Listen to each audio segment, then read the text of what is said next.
Welcome to Car Shopping Questions and Answers. My mission, if you don't know me, is to show you how to pay less for every car you get.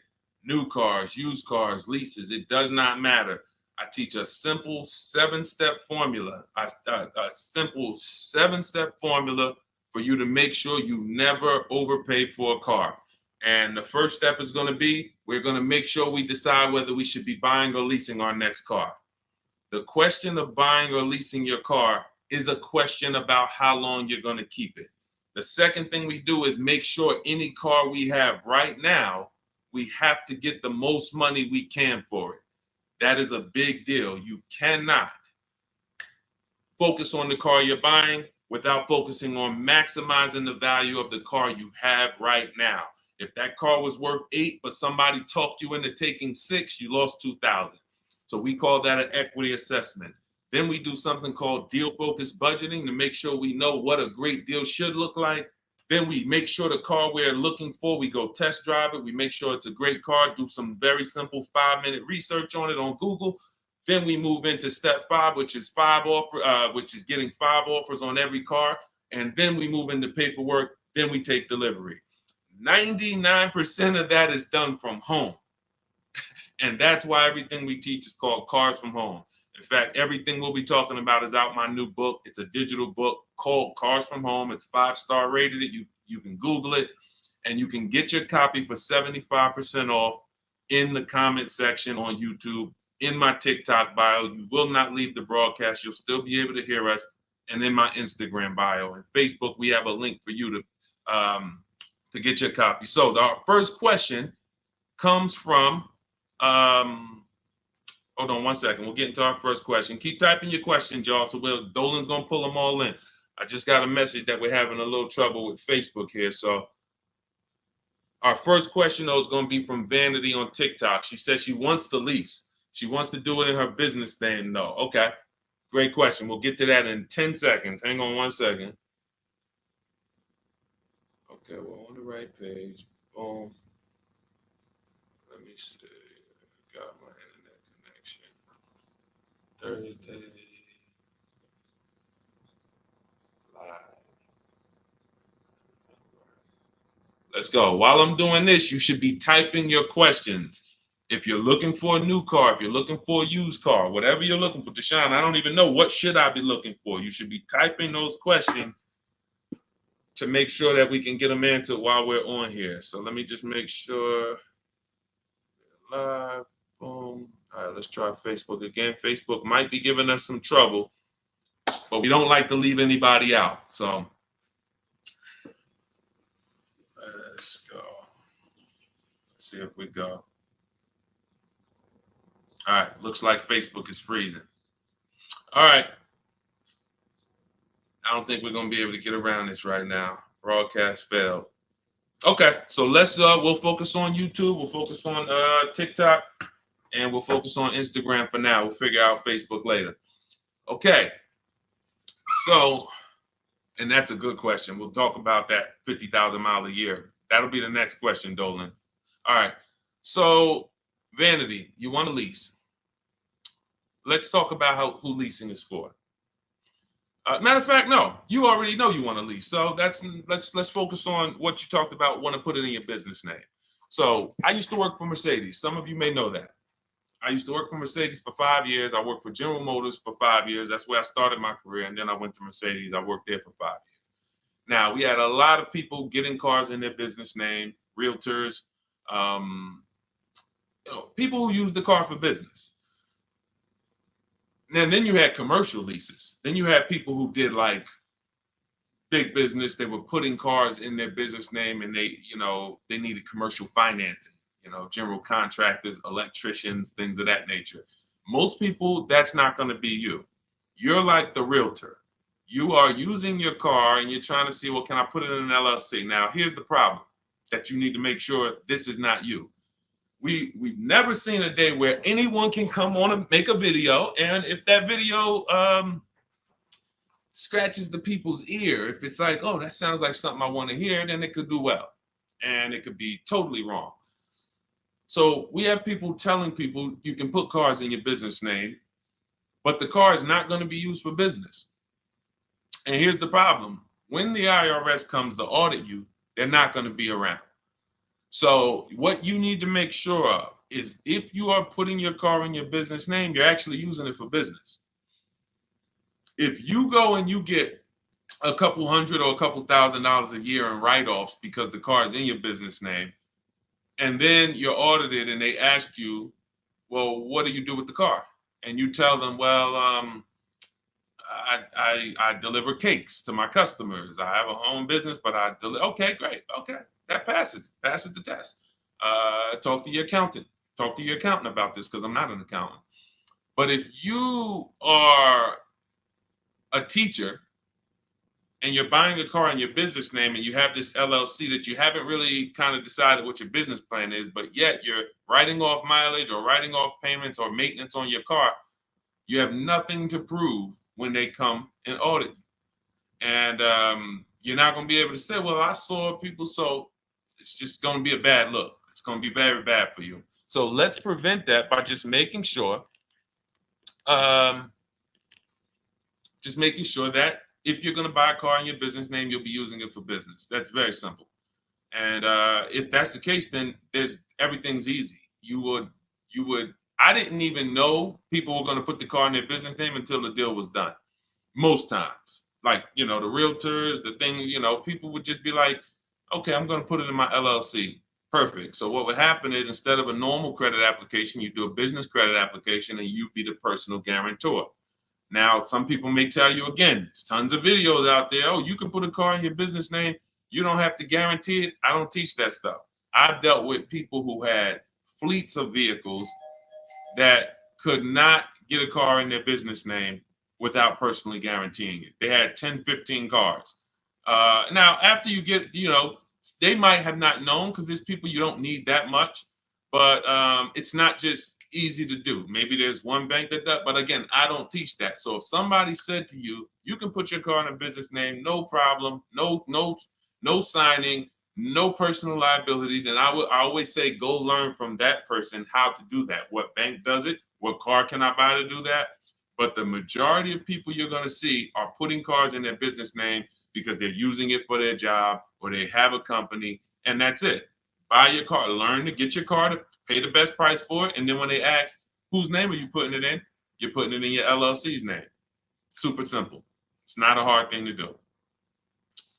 It's really based on your credit, but let me tell you something very important. I learned this the hard way. When I worked for Mercedes-Benz, I had a guy who came in, he bought an S550 from me. And he said, putting in his business name, all good. Now we get to the point where he calls me maybe a couple weeks after, and he says, hey, did the finance manager put the car on my business name? I said, yeah, absolutely. He said, it's still showing on my personal credit. I said, really? Because the whole point of putting the car in the business name is if you have two cars in the business name, the income from the business should be making sure that those $1,000 in car payments don't come off your debt to income. Don't come from your when you go and apply for new credit. If they see, wait, you got all these car payments, we're not giving you any more credit. That's the purpose, is they should not show because they're under the business. But there are certain banks, and in 2019, Mercedes-Benz Financial was one of them, who even if you put the car in your business name, they're showing it on your credit report. And again, that wasn't a happy day for me, but the finance manager didn't know either. So it wasn't even like, it was like, so I've been telling everybody since then, if your goal is to put your car in your business name so it doesn't show on your personal credit, make sure you talk to a finance manager that works in that brand and you make sure that it is not going to show, because sometimes it does. Great question. Go ahead, Dolan. I see we got a lot more questions coming in, so let's keep it moving. What's going on, Alex Rios? Good to see you, bro. Yeah, good to see you. Vicky, good to see you, Anthony Lewis. This is from TikTok. What's the best way to buy a Tesla? So you can't negotiate a price on a new Tesla. It's one price. You're going to order the vehicle. You don't have to worry about overpaying for the vehicle. Here's what you do need to concern yourself with. How are you going to acquire it? Are you paying cash? If you're paying cash, then there's no negotiation. You go, you drop your check, no problem. If you're leasing it, you need to make sure that you're not overpaying for the lease. We have something we could see. All right, let's get into the meat and potatoes of paying less than everyone and making sure we don't actually overpay for anything. We have something, the 1% lease rule has been around forever. That means if I'm looking at a $40,000 car, when I shop, if I get a payment under $400 with no money out of pocket, it's a steal. In my book, I call that the steal. We have 3 different types of lease outcomes. The steal is 1% or less. The deal is between 1% and 1.5. Time to chill is over 1.5. So, because I saw these people signing terrible lease deals. If you look at your payment, divide it into the MSRP, take your down payment out of it. You got to put your down payment back into, you got to do some math to say, all right, what would it have been if I didn't put that 3,000 down, that 5,000 down, and you just do like a sign and drive? If you divide that payment into the MSRP and it's over 1.5%, there's no value there for 12,000 miles per year. We adjusted. We got 15,000. Jen just got it. She just got her 18,000 mile a year lease because we do high mileage leases. That as long as we still have a great deal, there's nothing wrong with, oh, I shopped my best offer. It was 1.1 or it was 1.2 or it was 1, and then I adjusted the mileage, and now it's higher, but still it's a deal because you have to have a deal before you adjust your mileage.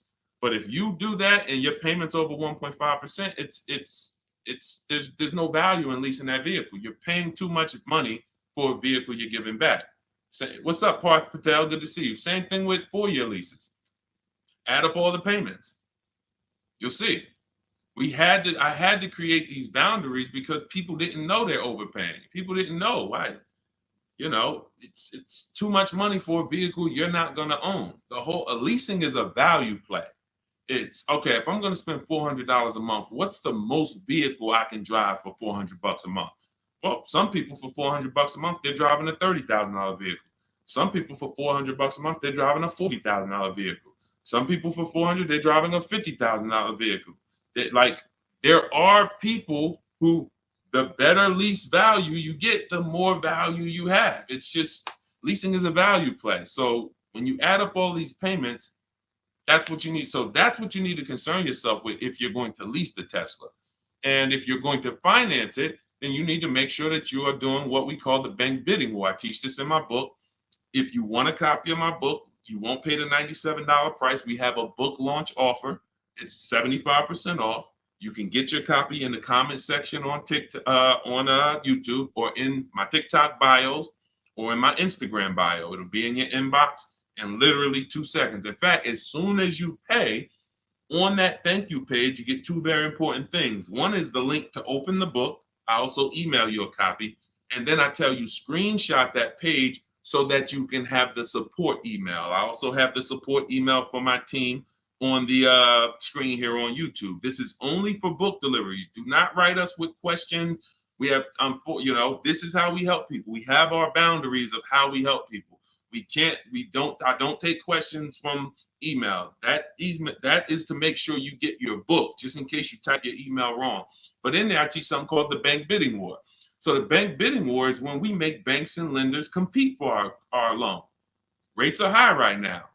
Even when rates are low, though, you should be making, you know how many banks and credit unions want to compete for your loan, but you're not giving them a chance? What's up, Jakara? You're not giving them a chance? There's tons of banks around us, online banks, credit unions, and you're just only going to Navy Federal, or you're just only going to the dealership. If you save 1 point on it, if you buy that Tesla and you save 1 point on your interest rate, that could be over $1,000. If you overpay, depending on your loan, if you're going like $50,000, 2 points could be $3,000, $4,000. So we take, in order for you to get a great deal, remember this, and then we'll pull up the next question. In order for you to get a great deal, I'm gonna make this very simple for you. You have to know that there are 3 transactions to every car deal.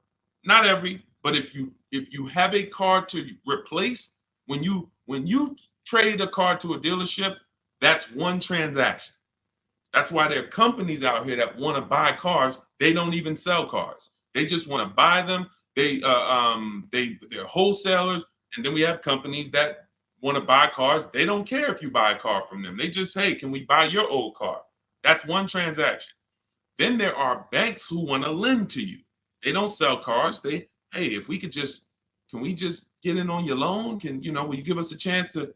That's another transaction. And then buying your car from someone, that's a third transaction.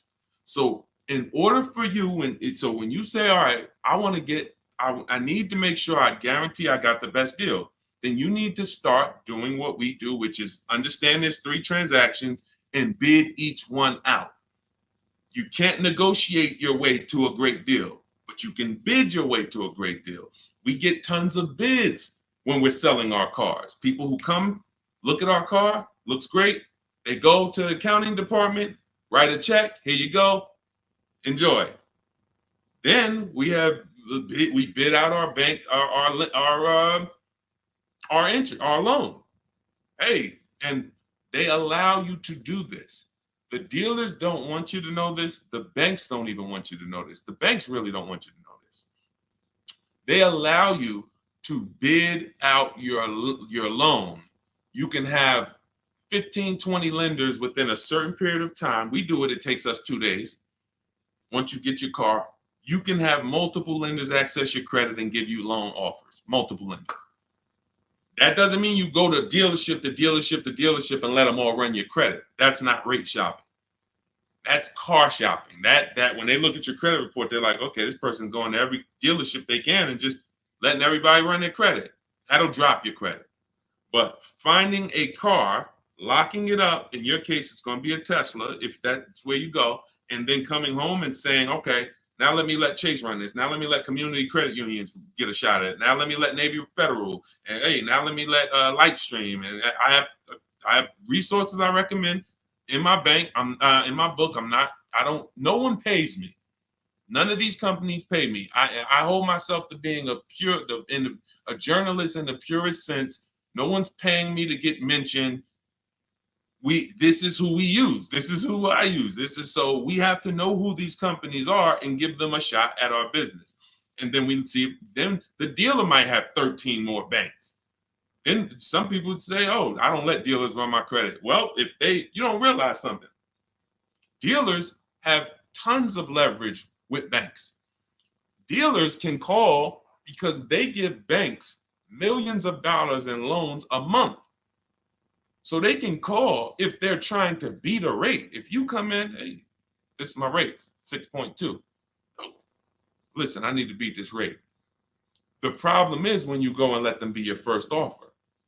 So when you get your Tesla, if that's what you decide to do, you need to make sure if you have an old car, you're bidding that out. CarMax, Driveway, Carvana, Kelly's Blue Book Instant Cash Offer, AutoNation, and Car Gurus, 6 offers in 20 minutes. Competing offers. CarMax, I'm going to say that again. Listen, everybody who's been on the stream, again, if this is your first time here, type the number 1. But even if you go credit union, see, understand, somebody said go credit union. If you're not making people compete, you can't. If you came out your credit union and you said, all right, I just got a loan here. If I said, hey, bet me $1,000 you couldn't get a better rate, would you take the bet? Probably not. Because you only let one person have a shot at your business. You don't know if this other credit union could have beat that. You don't know if Chase Manhattan could have beat that. You don't know if you did. There's 20 people that want to do business. So just to go in and say, all right, well, that's the credit union, I'm going to go with them. If they win the bid, then they got the business. But welcome to the first time people. What we do here is we bid. And you're going to learn that that's the easiest thing in the world. That's why car shopping from us. Look at people like Tote, BMW, $54,000 BMW, $690 a month, 1.26. She did it from home. Did it from home. Ended up saving $8,500 off, including the rebate. $8,500. Look, Benita, during the pandemic, I would love to honestly get someone on here who leased a Kia Telluride during the pandemic. I would love to see if your paperwork, if you did a no money down deal, I guarantee you're paying $800 a month, 700, 800, potentially 900 a month. Bonita got hers for 600 a month. Look, I always keep hers because some of you say, Deshone, when is the market going to get better? We've been making below market deals when there was blood in the street. That's it. As long as you know how to make people bid, you're going to get below market deals no matter what the market does. That's what, type a light bulb or type dollar signs if that clicks. The market wants you at the mercy of it. The market wants you thinking, well, all right, I think I'm gonna go in, Labor Day. All right, I know the holidays are coming up. That's marketing. They want showrooms full of people coming in thinking there's better deals this day, but there's not better deals. There's more competition for you. You have less room to negotiate when it's full, because the car sales people, when you start asking for too much money off, they're going to just escort you out because there's going to be a line of people behind you. Listen, Mr. Jones, hey, I'd love to do business with you, but we got people walking out the showroom. It's it's a busy day. We don't have enough salespeople. This is the best offer. It's less leverage when you go in there on a weekend. It's less leverage when you go in and the place is full. It's all perception. They're ringing bells. You're like, okay, everybody's buying a car. I don't want to leave here without a car. That all works against you. That's why it's not about the market. It's about you understanding that I can get great deals today when I learn to make people bid while I sit at home. And that's what I want you to get in my book, Cars from Home. It's a digital book. The reason it's a digital book is because I updated Vroom went out of business earlier this year. Had to update the book. Had I mailed you a copy of that would be irrelevant. But as soon as something happens, we go into the master file, update it. You got the new book. Vroom's gone, and you never even knew Vroom was there if you just got it. That's the whole point. Now you can get your copy. You can pull up the next question, Dolan. YouTube, I have a link for you. It's only good for 30 minutes, though. I'm not putting the welcome offer out there indefinitely because I'm incentivizing you to take action. The book is normally $97, worth every dime and more. That book is going to be one of the most valuable books to your bank account you ever bought. But as part of our welcome offer, you can get it for $97. You can get it for 75% off in my TikTok bio, in my Instagram bio.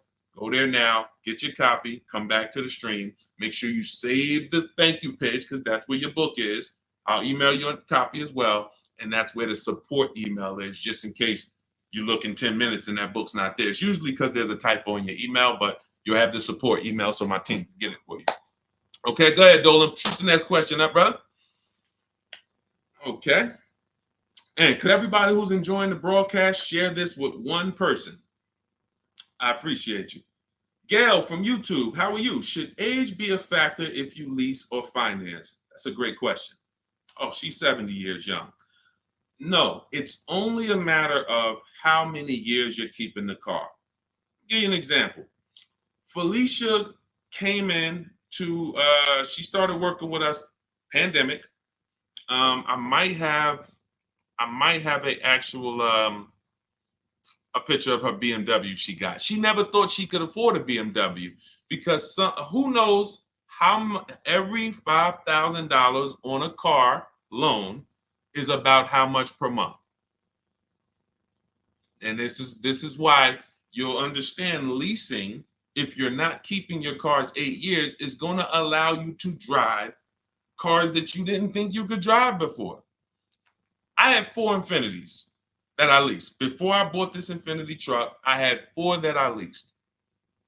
And I know I'm talking to some people and you're like, Deshone, I was taught never lease cars. If that's you, be honest. Type I was. Type, me or I was. You were taught never to lease. I want to tell you that the people who taught you that, the people who programmed you, Dave Ramsey might have been one of them. Dave Ramsey does a great job helping people get out of debt, helping people invest in the stock market. God bless Dave Ramsey. He's helped a lot of people do that. But when it comes to cars, he has cost you more money than he's going to give you back. The bad leasing advice is totally wrong. And in fact, I'm going to prove it to you. When you look at a great lease deal. Look at Ansley. Ansley gets a 2024 QX60 Infinity $58,000 truck. He's paying $554 a month. Every $5,000 on a car loan is about $100 a month. So when you walk into a car dealership and you're shopping, you're looking at a used car, you're looking at a new, when you see $10,000, you should think to yourself $200 a month. You see, oh, I see you asking 25 grand for that. You should think $500 a month. Oh, that's a $50,000 vehicle, $1,000 a month. Because here's why that thinking will protect you, because that's based on a 5-year loan. The max I'll ever recommend you go is on the 6 years. You can go 6 years. But anything longer than that, now you're in the 40-year mortgage category. What do you mean 40-year mortgage? Who didn't know that there were 40-year mortgages available? I'll do you one better. Did you know there's 50-year mortgages available? Did you know that? Who right now would sign up for a 50-year mortgage? Anybody? We got a bunch of smart people on here. Anybody signing up for a 50-year mortgage? No? Okay, I didn't think so. So when you go in and you see $1,000 car and you say, all right, every 5,000 is $100 a month. That's going to cost me about $1,000. If you go in there like a lot of people do, and this is again, look, I gotta break the bad news to you. I know that some people like Deshone, I don't like bad news, and you're not gonna like what we do here. That's just it. But here's the thing: I don't leave you there. I give you the bad news to try to show you how much money you're losing, so that you can actually snap into it and get serious about this and start winning the way we win. If I just come to you and say, you're doing so good, your car deals are just so good, that used car you bought, man, you really paid a great price for it. You really got a quality car. You got a below market deal, but let me help you do better. You'd be like, no, I'm actually doing good. I have to come to you and let you know that if you don't know the new price of the used car you bought, you don't know how much it was when it was new. How do you know how much discount you saving? All of these things that is like bad news first, that's what we got to do. So when you say if you don't know that every 5,000 is $100 a month, here's what you do. You go into the dealership and you say, all right, you look at the same $50,000 car that should register at about 1,000, and you say something like this. Could you get that to like 700, something like that? Okay, how much money could you put down? I could probably put down like 10. Okay, even if you put down 10. Now that should, in your mind, if you went from that 50,000 to 40, you should be like, okay, well, even if I put 10 down, I'm still going to be around 800. But here's what they're going to do. They're going to put you into a loan that's so long, you're not going to even realize it. And I've had people who come to me with cars and they're like, D, man, I think I'm ready to switch this car, man, but the dealer telling me I can't get out of it. I said, all right, how much you paying? All right, payment's not too bad. All right, you know how many years, how long is the loan? Oh man, I ain't even asked. Okay. You already telling me where we're going. This is gonna be bad. Man, you in a 96-month loan. You in an 84-month loan. That's what not having these things in mind becomes. So going back to Ashley here, if he walked in to get that same 2024 Infinity that he just leased for $554 a month with, look, first month's down, first month payment, he gave him $554, drove off in an almost $60,000 car. That would be $1,200 a month almost. $1,200 a month. I told you, 4 leases I had. If just Infinities. I had a G62 and then I had a Jeep Grand Cherokee as well. But 4 Infinity leases, these were $40,000 cars I was driving for under $400 a month. Cars that would normally cost, cars that people are out here paying $700, $800, $900 a month for. Because they believe the never lease a car lie. They believe, oh, leasing is renting. Okay, well, I'll be renting for 3 years and then I'm gonna go and switch it up, do something else, keep all this money in my household. You go ahead and do that. Oh man, the car broke down. Man, yeah, man, it's 5 years old. Now, oh, you don't have a warranty? Nah, the warranty just expired. All right, man, listen. You go ahead and do that. That's why I say to people who you believe they owe you money. Just learning about deal structure, you'll be like, that's why I tell you, you can't get a great deal if you should have leased what you bought. So, Gail, to answer your question, no, has nothing to do with age, has everything to do with you asking the first question in my book, the most important question, which is, how many years am I going to keep this next car? That's the question you ask yourself. If y'all are enjoying what you're seeing on TikTok, could y'all keep tapping the screen, run those likes up? Can we get those likes over 1,000, 2,000? Let's just run the likes up if you're enjoying what you're hearing. That's the issue. You always ask yourself, this is the question you ask yourself, all of you who are car shopping right now, how many years am I keeping the next vehicle? And if it's 8 or more, then you're going to shop for a below market purchase, new or used, depending on your budget. If it's less than 8, if you're like, I'm honest, man, I don't think I'm going to keep this thing 8 years. You should be shopping for a below market lease, and it's not even close. It's not even close.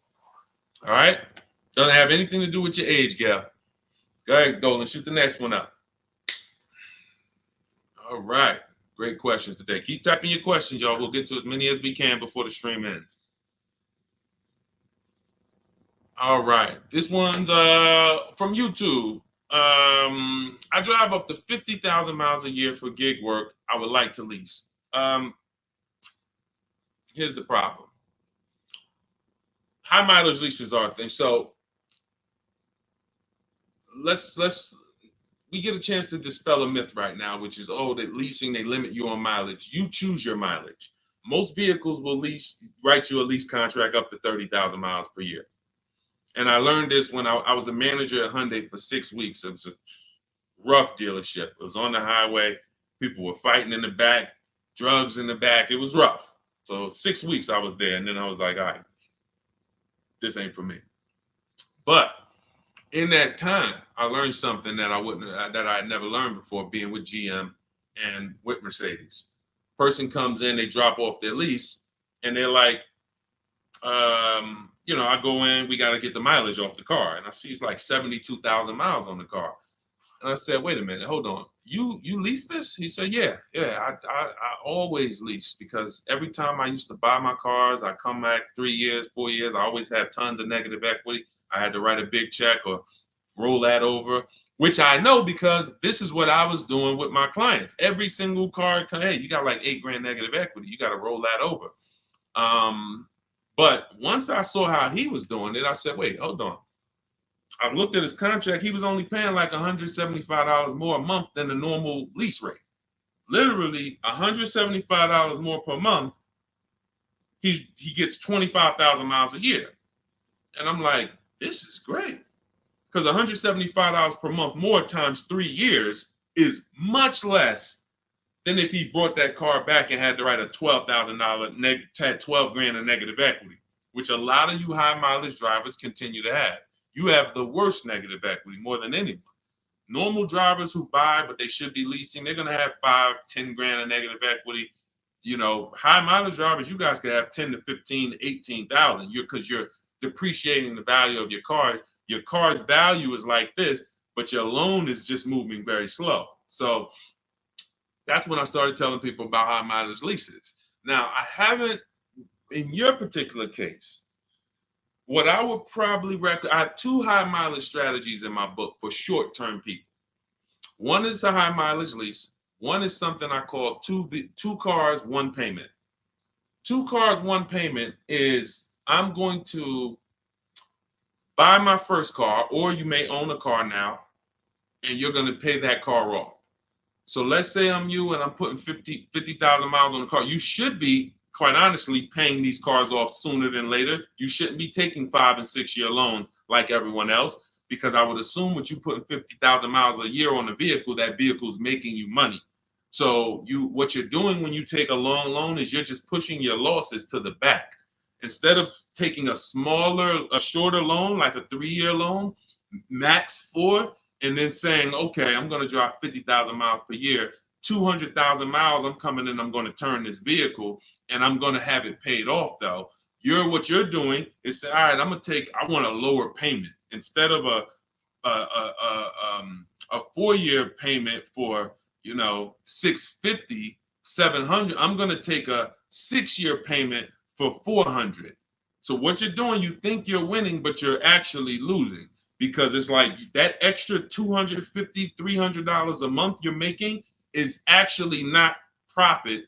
You're just you're pushing your losses to the back, because when you come back in 4 years and that vehicle has 200,000 miles on it, it's going to be worthless, but your loan is going to be like 17 grand still. You're going to owe so much more money, and you're like, wow, what do I do with this now? You have to roll it over. So the solution would be to take a shorter loan, take a shorter loan, and then turn the cars when you're ready to. They're paid off though. So it's a couple years old, it might be worth 5 grand, 7 grand. So now instead of you actually having negative equity, taking losses in the back end, pushing that loss to your next vehicle because you're rolling it over, you actually have an asset now, 5 grand, 6 grand, 8, that you can use towards your next car. But it's all about knowing I'm going to take less profit per month. I'm not going to take the most profit per month and think that I'm going to be able to do this. So now, if you say, if the 2 cars, 1 payment strategy is, you would actually pay off 1 car and then you lease a nice car.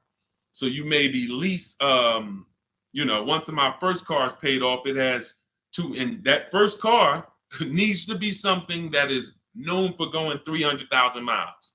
Literally, very, very important. That first car, you need to, it's Honda, Toyota, something that you can look at the records and say, yeah, these cars go 300,000. Because once you actually get that 300,000 on that car, you still may want to keep it because it's highway mileage. It's highway mileage. So I'm gonna have my car that I put my mileage on. I'll put maybe 25,000 on that Honda a year, or even 30,000, and then I'll have my lease that I lease for like 15,000 miles a year, or 20,000 miles a year. And then I got my nice car. I switch every 3 years, and I got my lease car. I got my mileage car to balance it out. That's 2 cars. You're always gonna have 1 payment. So that's really 2 strategies for you to consider: buying a car, taking out a short loan, switching the car every 4 years or so, and not leasing. Just literally run the miles up, make your money on it, come back, do it again. But do not buy these cars and put 5 and 6 and 7 year loans on them at all. That's what most people are doing, by the way. All right. Go ahead, Dolan. Great question. Great question. I love this stuff, man. I love this stuff. Kino, I see you. Armando Lara, if you're enjoying the stream, type $signs. If you're enjoying the stream, type $signs. $signs. I already know this stuff. I already know this stuff. I need you to know it. I need you paying, I need you confident in your deal. All right. TDA Tastemaker from Instagram. If I have a car in my possession, but I defaulted on my loan, but I still have the car, what's the best way to get my title? I don't know. You're not paying the loan, you defaulted on it, and you're trying to get the title. No way. There's no way. They're not going to release the title until it's paid off. Got to figure out a way to pay or sell. I don't even know. Can you sell it?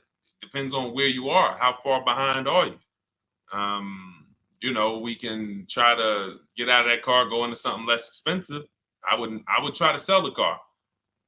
I would go on CarMax, Driveway, Carvana, KBB Instant Cash Offer, AutoNation, like Car Gurus. Get my 6 offers, see if you can sell it. Go into something less expensive because that repo is going to follow you. So what's happening is this is baggage. This is why I need you to either fix your credit over the next couple years. You can follow Shonda Martin. Y'all know I recommend her all the time. She's just like me, but she does credit. She'll get on, tons of hours of information. She helped me, just little tips she helped me. I went like another 50 points on my credit score, just stuff I didn't understand because I don't study credit. You know what I mean? I'm not an expert in credit. Even though credit involved, think about that. Credit is a big part of what I teach. But I don't go into credit because that's its own subject. So Dave Ramsey would be like, hey, well, a lot of my people are buying cars. I guess I'll talk about that too. No, let the experts talk about that. You go find the experts and bring them to your people. So I always say, I don't talk credit, follow the experts. But when there's negative equity and bad credit affect your car deals. So the mission is, how do I make deals without negative equity? You got to know the cause. You should be leasing, but you keep buying. You should be shopping for below market leases, paying cents on the dollar, but you keep buying. Second cause, the second thing affects your deal is bad credit. So we got to make sure that we are working on our credit, and until your credit is fixed, you should be driving something inexpensive. Get the least expensive car you could afford. I mean, that'll Facebook Marketplace, drop $2,000, $3,000, $4,000. Find someone who's an owner. You want to find someone. I picked up a car because I work from home. We have another car. We got the Infinity truck. I picked up a car from a grandfather. He was 98 years old, and he owned it for 10 years, and it had 70,000 miles on it. It was an '08. I said, listen, how much? He said, $3,700. I said, all right, let's go. It's a great deal, and it's just my point A to point B car. Why do I need a car that I'm going to tie up a bunch of money in to go? I drive that car 1,000. If I drive that car 100 miles a month, 200 miles a month, that's a lot. You have to know, and I call this in my book, the SMART strategy. It's called saving money at the right time. If your credit is not right, you don't need to go out and try to flex. You need to be trying to get something inexpensive. Oh, but they're going, man, I can't pull up like this. Then you go ahead and be financially foolish. Go ahead, pay 19%. Go get the Dodge Charger you want and pay 20% on it. And you're gonna overpay for the car. Go ahead, do that. But don't say I told you to do that. So what I'm doing is I'm getting an inexpensive car that I'll find on Facebook Marketplace that an owner has had in their driveway. They know everything about it. Pick it up for a couple grand. Don't buy from these dealers who pose as owners who just got the cars from auction. You ask them, hey, how long you had it? Hey, what happened? They don't know anything about it because they just got it. And I'm getting an inexpensive car until my credit is established. And what I would be doing is literally driving that car for 18 months or 2 years, getting my credit right, and then I'm going to lease something brand new. And be like, Dad, so you just went from that car to pulling up with something brand new? How you do that? I had a plan. That's how we do. So all of this, everything I'm teaching is out my new book. It's called Cars from Home, 7 Steps to Saving Time, Money, and Avoiding Dealerships. It's normally $97. You can Google it. It's 5-star rated. I think we have, how many ratings do we have now? I think we have, thank you to everyone who's reviewed the book, who's rated it. I appreciate it. 58 ratings. Appreciate it. You can read what people say about it. You can see how they've used it. You can see everything. So you won't pay the normal $97 price. If you go to my TikTok bio, as long as you get there before that timer hits 0. If you went to that page and that timer started clicking, once it's 0, it goes back to $97. You won't get the 75% off. So go back, get your book, and then you can come back to the stream. But make sure when you get your book, you save the thank you page so you can have the support email just in case your book doesn't hit, you usually type your email wrong, you type in too fast. We'll make sure you get it. And then on YouTube and Instagram, you go to my bio, get your copy. YouTube and Facebook, we have a comment for you in the link. We have a link for you in the comments. Next question, Dolan. Go ahead, man. This one from Instagram. I'm doing a regular lease. I need help. Can you explain the 1.2? Okay. Can you explain the 0.125 APR again? Should that be close to my monthly payment? Can you help? I'm trying my best, but they're trying my patience. So, first thing you're going to understand is the 1% rule. All right. When we go out to lease a car, in our deal focused budgeting step, this is something in our step 3 in my book. It's 7 steps. It's called deal focused budgeting. That means we are budgeting for what a deal should be, not for what we could spend. So if we're looking at a car that's $40,000 and we're like, okay, I'm going to shop for that car.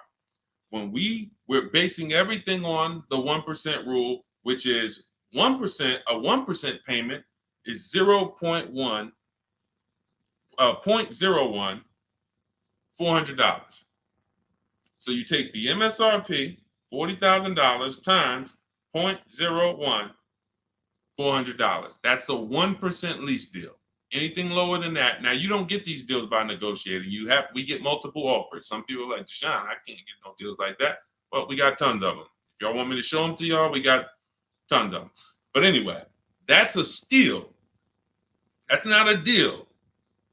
I call that a steal. Anything less than this, you stole a vehicle.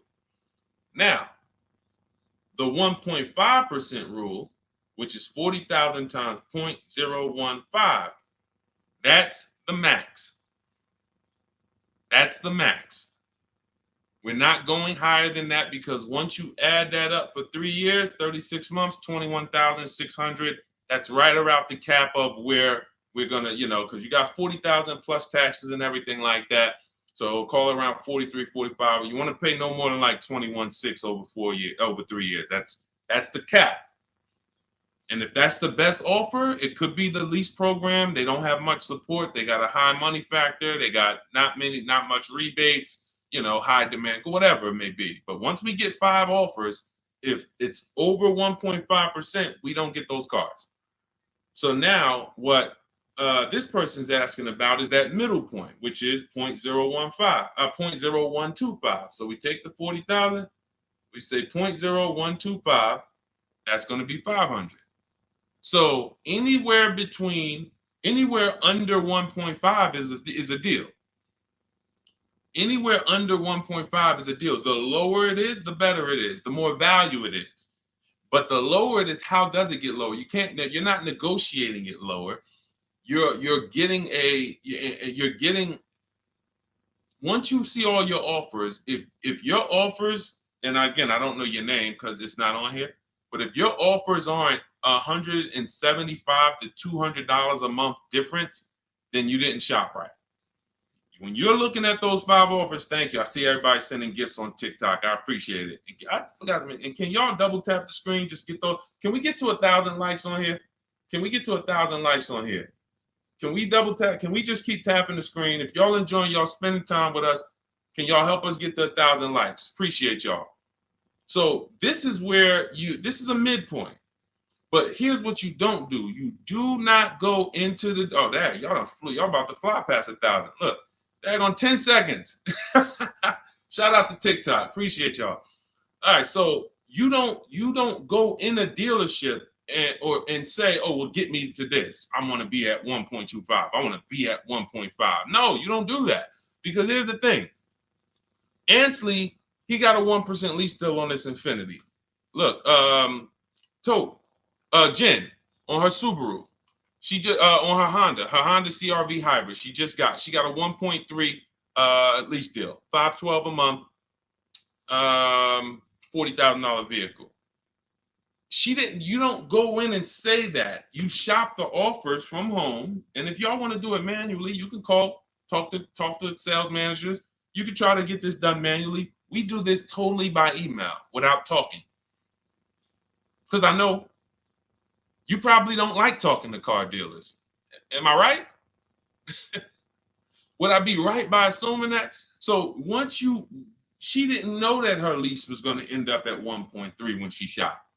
Ansley didn't know it was going to be 1%. Look, Kimberly got a Maserati. Let's go to some luxury vehicles, because sometimes people think, oh, well, remember, I worked for Mercedes before I came and started teaching. So the formulas are the same, whether it's a Bentley, whether it's a Rolls Royce, the formulas and the principles don't change of multiple offers. Look, Kimberly gets a Maserati. She's paying, it was a $91,000 vehicle, 92 almost. She's paying $944 a month for it. It's a Maserati Grecal Modena, $92,000 vehicle. She's paying $944 a month for it. She didn't know that she was going to save $20,000 off. This is the other post. Look, she didn't know they were going to knock $20,000 off the selling price. You don't know that. You come in, you trust the process, you get the multiple offers, and then you look at the best offer. If the best offer, whatever the best offer lands at, as long as you see a bunch of other higher offers, now you know you shopped the market correctly. You found the 20% dealer, we call them, that beats all their competition. And now there's your deal. This is for new cars and leases. Used cars, different strategy. Different, still multiple offers, multiple options, but it's a different strategy. That's in my book too. But I want to make sure you understand this. That is how you do it. The 1.2%, 1.25 is just a middle ground. But when you shop your offers, just make sure they're all under 1.5 and then pick the best one. If the best offers is over 1.5, you got 1.6, 1.7, 1.9. That's a bad lease program. That means there's no support there. As long as you see a spread, if there's no, like, man, all of these offers are over 1.5, it's a bad lease program. High interest rate, probably terrible residual, no rebates, no incentives. That dealer who's the lowest is discounting the car. It's not their fault. They can't help the lease program. So the better you get, the better the lease program is. When you shop, you'll be closer to 1. The tighter the lease program is, when you shop, you'll be closer to 1.5. But as long as you're under 1.5, it's great value, much better than buying, paying cents on the dollars. It's a win. All right. Go ahead, Dolan, shoot the next one in. And I think y'all see, I have to answer these questions thoroughly. If y'all will want me to zip through them, let me know. Type zip or type either Z for zip through or D for details. Because listen, I'll run it however y'all want it. If y'all want me to do these quick, don't go into the details, just kind of give us the zip answers, then I'll do that. But I see a lot of people talking about, okay, they want it in detail. Perfect. That's what I thought. So we're gonna keep it going that way. Now, T, on TikTok, you said, "Can you do my deal for me?" So here's the thing. People say, "Deshone, can you come to the dealership with me?" I don't go to dealerships. That I'm trying to get you not to go to dealerships. So, but we do have a look. If you can go to my TikTok bio, you can see there's a button there that says "Shop with Deshone," and you can see if you qualify to shop with me. Because everything I do is from right here until we go test drive. Until we go test drive. So, but if you want to learn how to do what I do right here, and you want to do it together, go see if we qualify to shop with each other. I don't shop with everybody though. I can't. So go there. That's a separate thing. And let's go. I think we got time for a few more. This one's from Instagram. I'm looking at a 2024 Mazda CX-5, $39,445. I see a fee listed. What is silent security? That's what 80% of dealers do. See, don't try to change 80% of dealers. They are going to actually charge you as much as they can. When you negotiate with them, they're going to say, "This is my best price." They're not lying to you. That's their best price. That's not their competition's best price. So when you're sitting at home, unfortunately, I think you could be from this mindset. Deshone, aren't all the Mazda dealer prices the same? There are people who think that. There are people who think like, okay, it's like the Apple Store. Like Apple Store next to me, Apple Store in Santa Clara, California, Apple Store in here, it's gonna be, these are all the same price. I'm gonna just deal with who's closer. It's like McDonald's, right?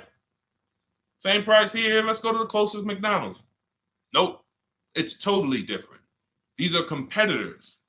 These are competitors, individually owned franchises. They compete against each other and they try to beat each other, which is why when you get to a dealership, what don't they want you doing? I want to give y'all some time to type this in. What don't they want you doing? Once you sit down in that seat, if they can get you to sit down in that seat, which we don't do. We never talk numbers in a dealership. We're there to test drive. What don't they want you doing when you're in a dealership? Y'all don't need to hear this from me. You've experienced it. They don't want you leaving. Thank you, Smokey. Thank you, Smokey. Newberg, yes. They don't want you to leave. Luis Soto, I see you on Facebook. Don't leave. Look, you had, so now, see, as we pull back the curtain, there's new brain cells that are being developed now, things that you weren't aware of. Now you'll see why. That's why. Because the last thing they want you to do is shop their competition. Their last thing is, hey, what can we do? Just tell me what we can do. That's why they're just gonna sit there. Hey, come on, tell me what's gonna make you happy. Well, what's gonna make me happy is you give me time, let me go home and actually, shop around a little bit. But is there a number? Is there a number that I could offer you where you wouldn't even shop? These are all trained questions to keep you there. I call them the showroom shackles. It's like as soon as you sit down, like a little, boom, little handcuff comes out. You can't go too far. So this is what you want to avoid like the plague. We do not talk numbers in dealerships. We don't talk to salespeople unless we're there for a test drive. These are things that everybody who I'm sharing with you, from Greg to Danielle with her Audi lease, Eddie on his pre-owned, on his Toyota, got a brand new Toyota last year, still during the pandemic. It was still, look, he said, I shopped around. I was able to get everything I wanted, plus more, $2,086 under MSRP in a 1 week window. 1 week. So this doesn't take a lot of time. Some of you like, Deshone, well, I only got a couple days. Could I make a deal in a couple days? Look, not even Eddie. I'll give you one better. Look at Ansley. Ansley's got his, Ansley, look, on his 2024 Infiniti, he said, look, I started the process Saturday. I accepted a deal Monday. I need you getting these deals in 90 minutes. 90 minutes. I have never gotten any car that I ever got spent more than 2 hours on the whole process. Never. From home. Now, I want you to spend more time than that shopping. Shopping is deciding what you want. Going test driving, going seeing cars, seeing options, looking at cars, deciding that. No rush on. We don't let anyone rush us on that. But when it comes time to get the below market deal, 90 minutes. We got the internet. Why should it take me more? We do everything we do. So look, 2 days, Ansley did it. This is what you have to do. Like, get out of that old process of being trapped in dealership and realize, Messing King, the dealership you're looking at is just one of many. The whole area around us is one big marketplace. If there's 25 Mazda dealerships around us, you're going to know.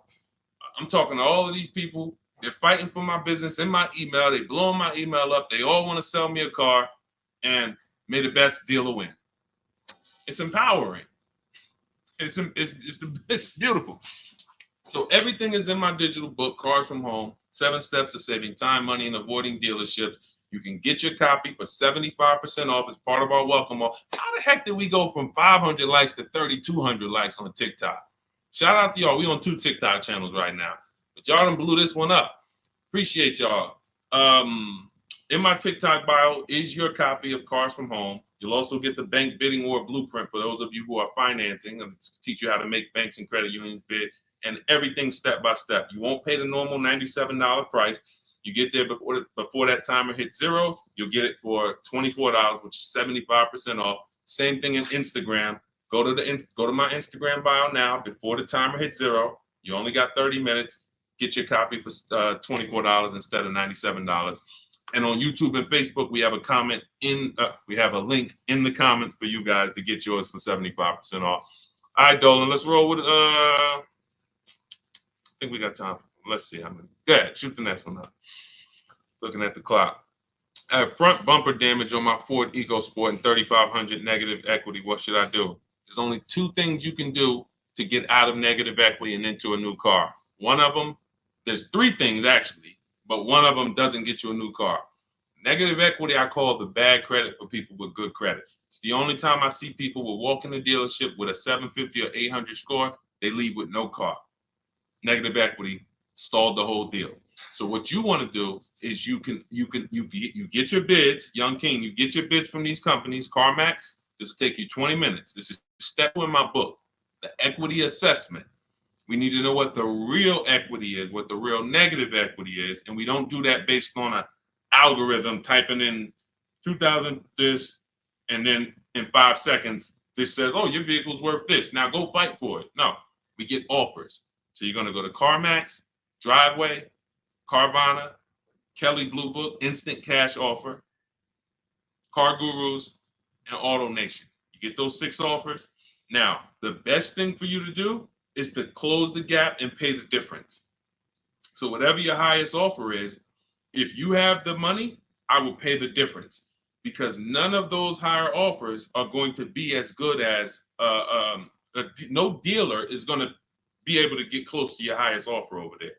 Now, a thing for you is if all your offers are under 10 grand, you can list that car on Facebook Marketplace.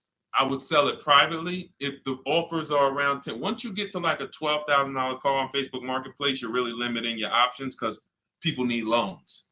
So not too many people can come in and stroke a check for 10, 12 grand. So your buying pool is going to be limited. But I would go that route, because if they come in and they pay you $2,000 more privately, now you might only have to come up with $1,000 or $1,500 to close the gap. I would prefer you to do that, because then you get to do a clean deal. You get to go shop for a car, or when you're shopping for your car, once you get it, you're selling your old car to this buyer, and your deal is clean. You don't have to roll any baggage over.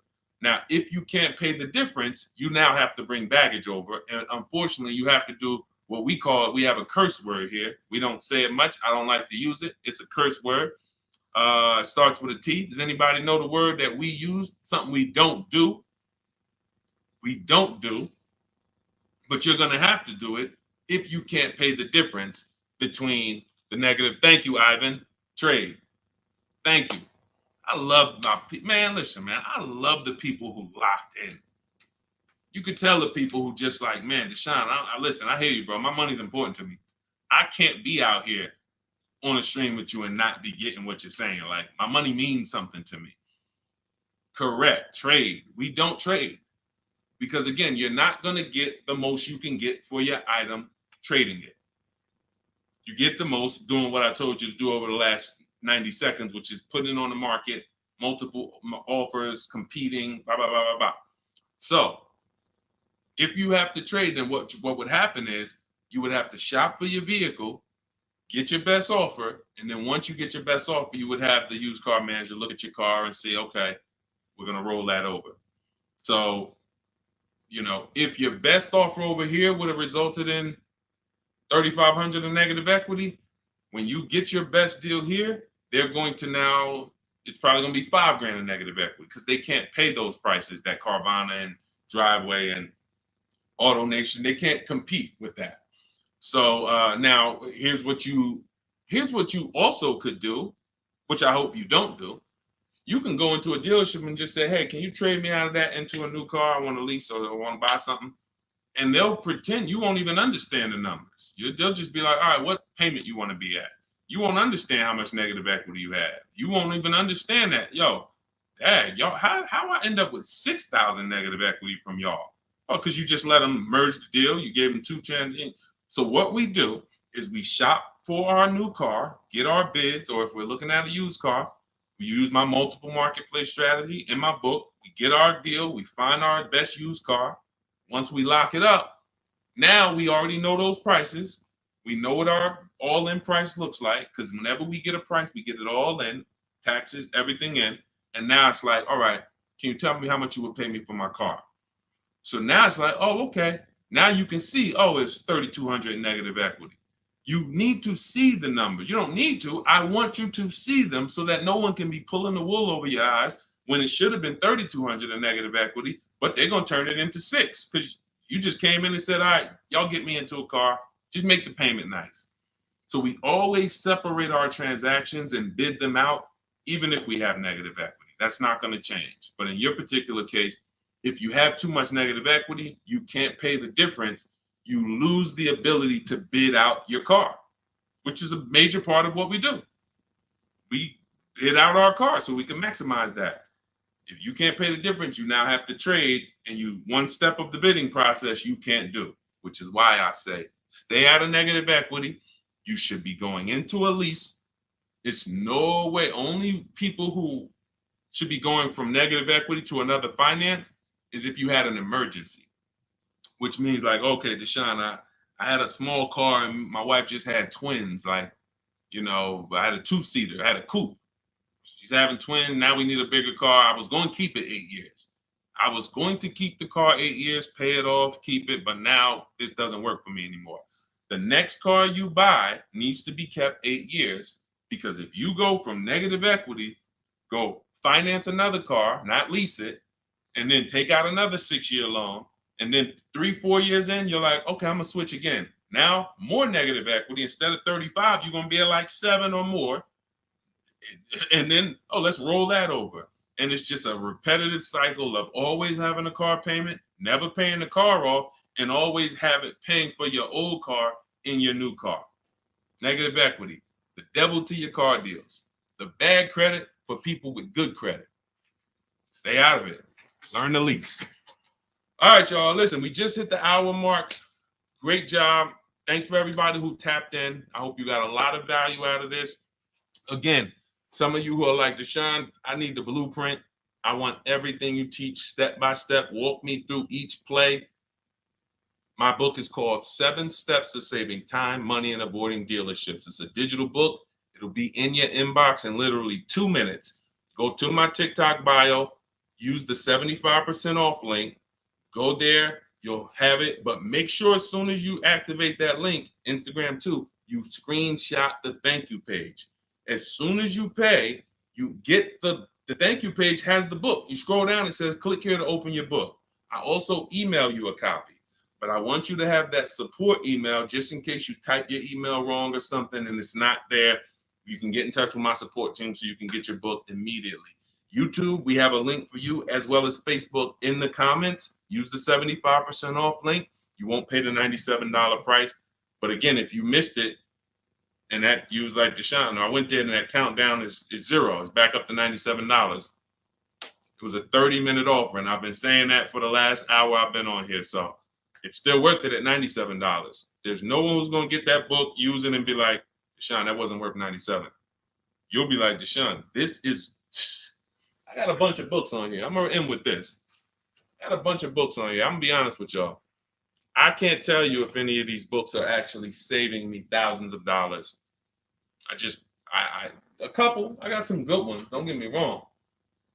This will be a book, when you look at all the books you ever got, this will be top 3, guaranteed, where you said, this book saved me more money than any other book that I own. Top 3. That's Cars from Home. And that's the standard we hold it to. It's already 5-star rated. And if you use it already, please go to Goodreads and add to the ratings. We'd love to see it. All right. I'll see y'all on the next stream. It's always a pleasure. God bless you. Keep winning. And make sure you send me your success stories by email. I want to see your car deals. All right. God bless.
All right, we're live with car questions and answers right now. If you are car shopping, I want you to type a 1 in the comment.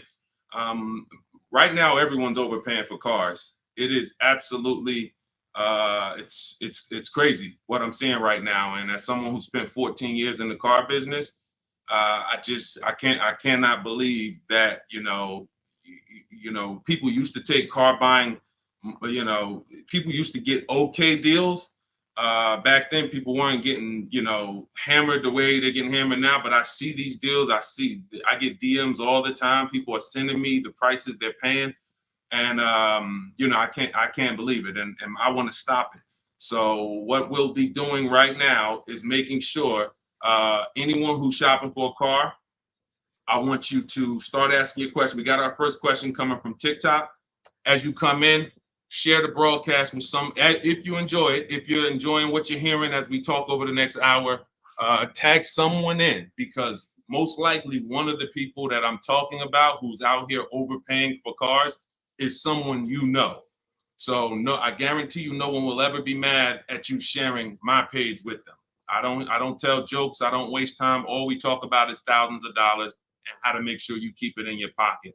This whole live will be sponsored by my new digital book. It's called Cars from Home, 7 Steps to Saving Time, Money, and Avoiding Dealerships. Everyone who types a 1 in the comment on Instagram and Facebook, I'm going to send you a link to get your copy at 75% off. Everyone on TikTok, you want your copy 75% off. It's an instant download. You go to my TikTok bio, you won't leave the broadcast. And everyone on YouTube, we have a comment pin for you so you can get your copy for 75% off. That's the blueprint. That's the guide. That's the step-by-step for leasing, purchasing, new cars, used cars, high mileage strategies, bad credit strategies, all step-by-step so that you can have the blueprint to make sure you're not one of these people out here that's overpaying. Okay, so first question came from Coral on TikTok. Will better incentives be coming out by December? You never know what incentives there are. People will lie to you about incentives. And in fact, when you walk into a dealership, if you ask them, do you have any incentives this month? What do you think they're going to say? Even if they don't have any, they're going to say yes. Because they're never going to say, no, we don't have any, come back next month. You'll never hear that. So how do we know what the real incentives are? And just so I can be clear, because I want to talk in a way for the most, even if we got high schoolers on here coming out of high school and want their first car, I want to talk in a way you can understand this. In fact, you might get this more than some of the adults who've been programmed a little harder because, you know, they've been doing the same thing for years. Incentives or rebates and low interest rates and anything the manufacturer puts on a car to help it sell more. So it could be a military rebate. It could be a conquest rebate. Conquest rebate is a rebate for a competitor's car you own. So if you're buying a Lincoln and you have a Jaguar, they might have a conquest rebate, a loyalty rebate, dealer cash, which is not a rebate. It's just literally cash that the dealers get to make deals with. It might be $1,000, $3,000 dealer cash. Federal rebates, we're seeing a lot of that with electric vehicles. There's no obligation for them to tell you about any of this stuff. If you go in there and you get a car and you didn't know any of this stuff existed, it's buyer beware. You lost. You don't get to sue anybody and say, wait, guys, I found out you guys had $7,000 in rebates you didn't tell me about. That's why it's our job to make sure we are getting the actual rebates. And how do we get it? We must shop multiple offers.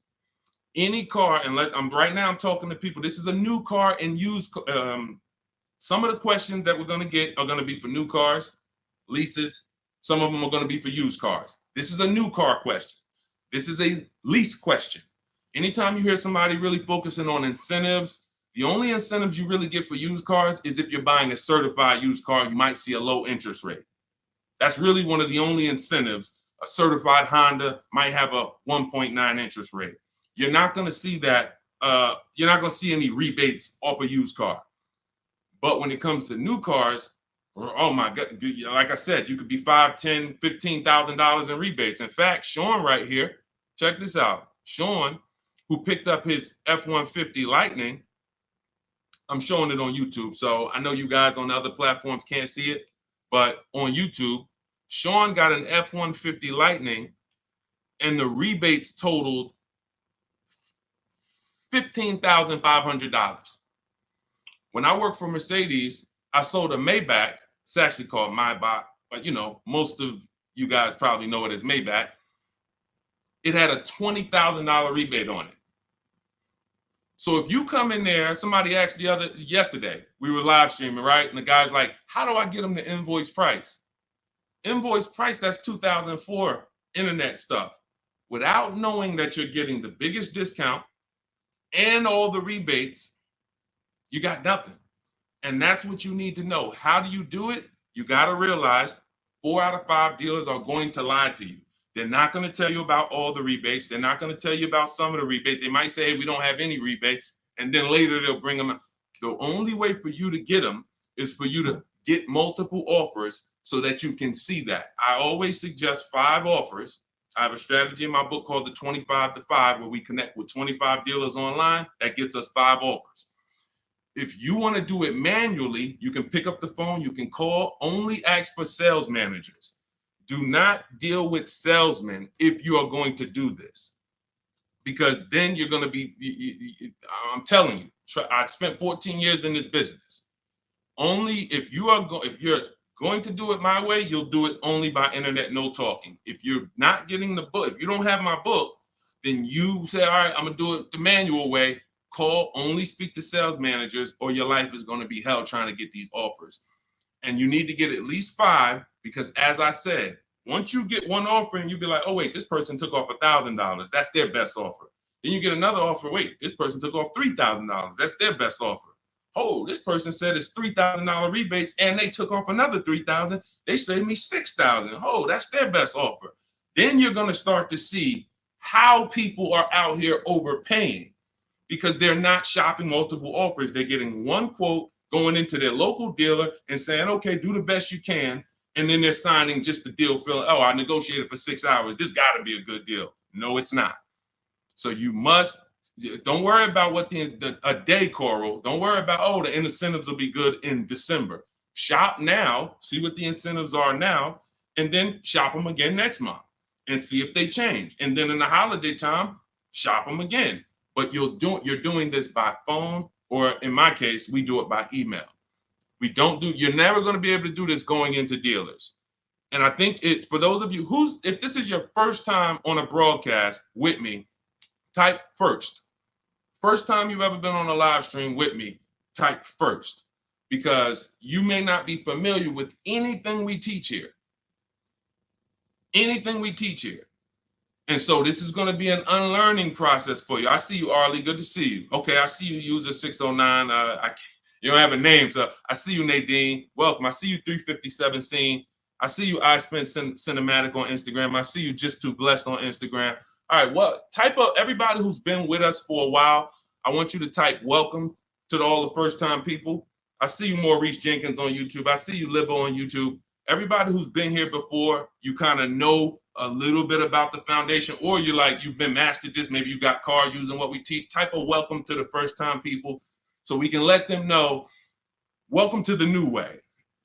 Welcome to the new way. There's gonna be a lot of unlearning, but we're going to try to make it as comfortable as possible for you. But the major thing that you need to understand right up front is I teach a philosophy called cars from home, which means you can get your best offer, below market offers that no one else is getting. You can pay prices that no one else is paying without ever leaving your house.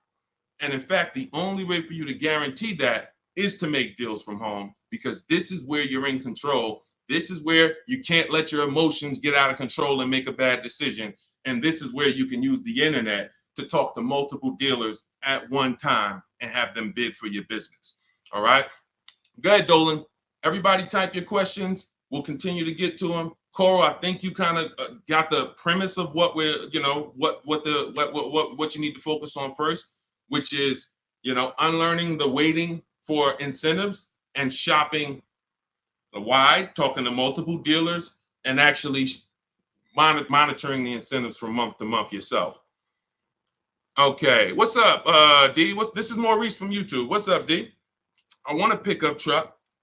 I like the Chevy Silverado. Okay, I know you said not to lease a vehicle you like. Okay. When did I say that? I know you said not to lease a vehicle you like. So I'm getting confused on financing and leasing. Okay. Okay, let me be clear. I never said don't lease a vehicle you like.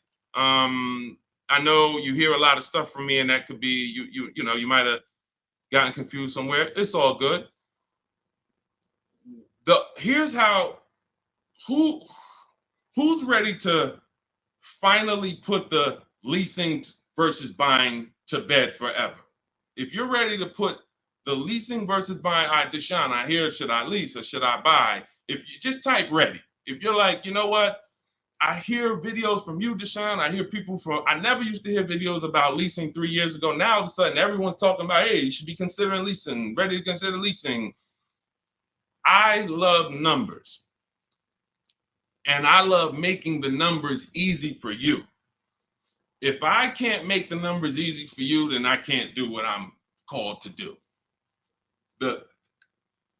The easy way to know from now on, should I buy or lease a vehicle, is to ask yourself, how many years am I keeping the next vehicle? When you're considering a lease, you're considering how you're going to beat depreciation. I see y'all tapping the screen. Every time you hear something on TikTok you like, just double tap the screen and y'all keep running those likes up. I appreciate it. TikTok brings more people over here. And, you know, I appreciate you guys. You guys help this message spread. You need to ask yourself, this is the first question. In my book, some of you have it, my digital book, Cars from Home. The first question before anything, before what car I want, is how many years am I keeping the next car? Because when you are getting a depreciating asset, you have to look at it like this. Every time you buy a car, I want y'all to think about this. What is this, Deshone? This is depreciation. If you buy a car today for $40,000, how much is that car worth in how much is that car worth in 5 years? Throw some numbers out there. You buy a car today for $40,000 in 5 years, average miles, how much is that car worth?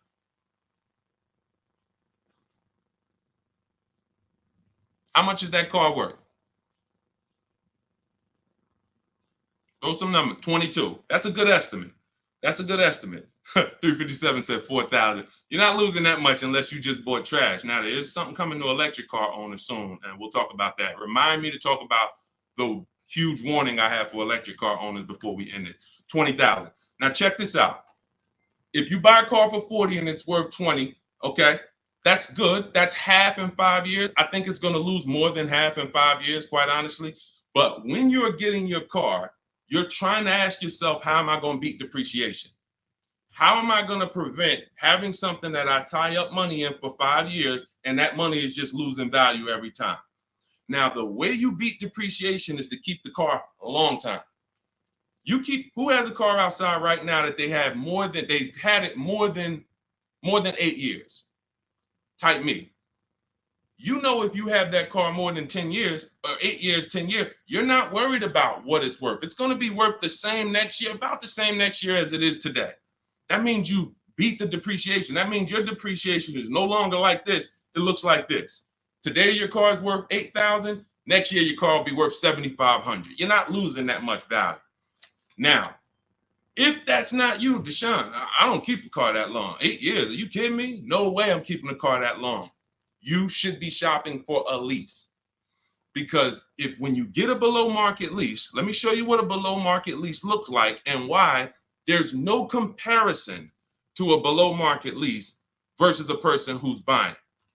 I'll take a random deal. Let's take Rosalie's deal. Rosalie she just got an Infiniti. I'm showing it on YouTube. Y'all can't see it, but I'll spell it out for you. She just got a $60,000 Infiniti truck.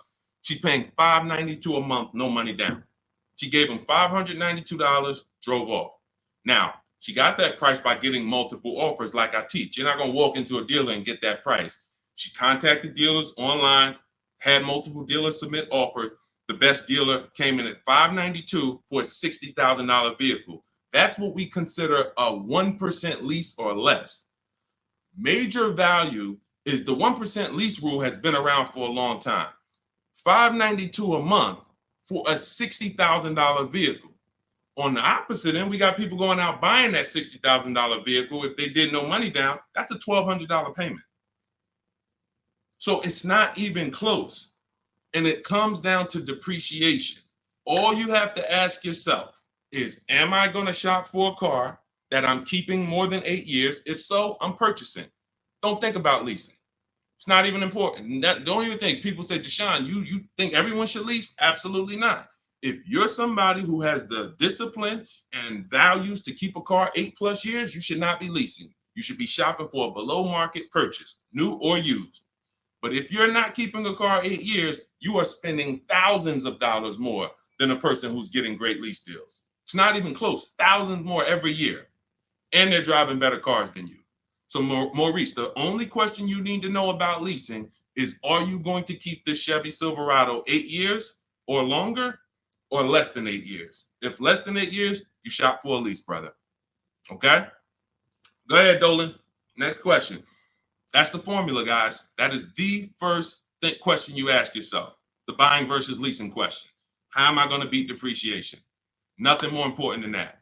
Got to put your deal on the right foundation.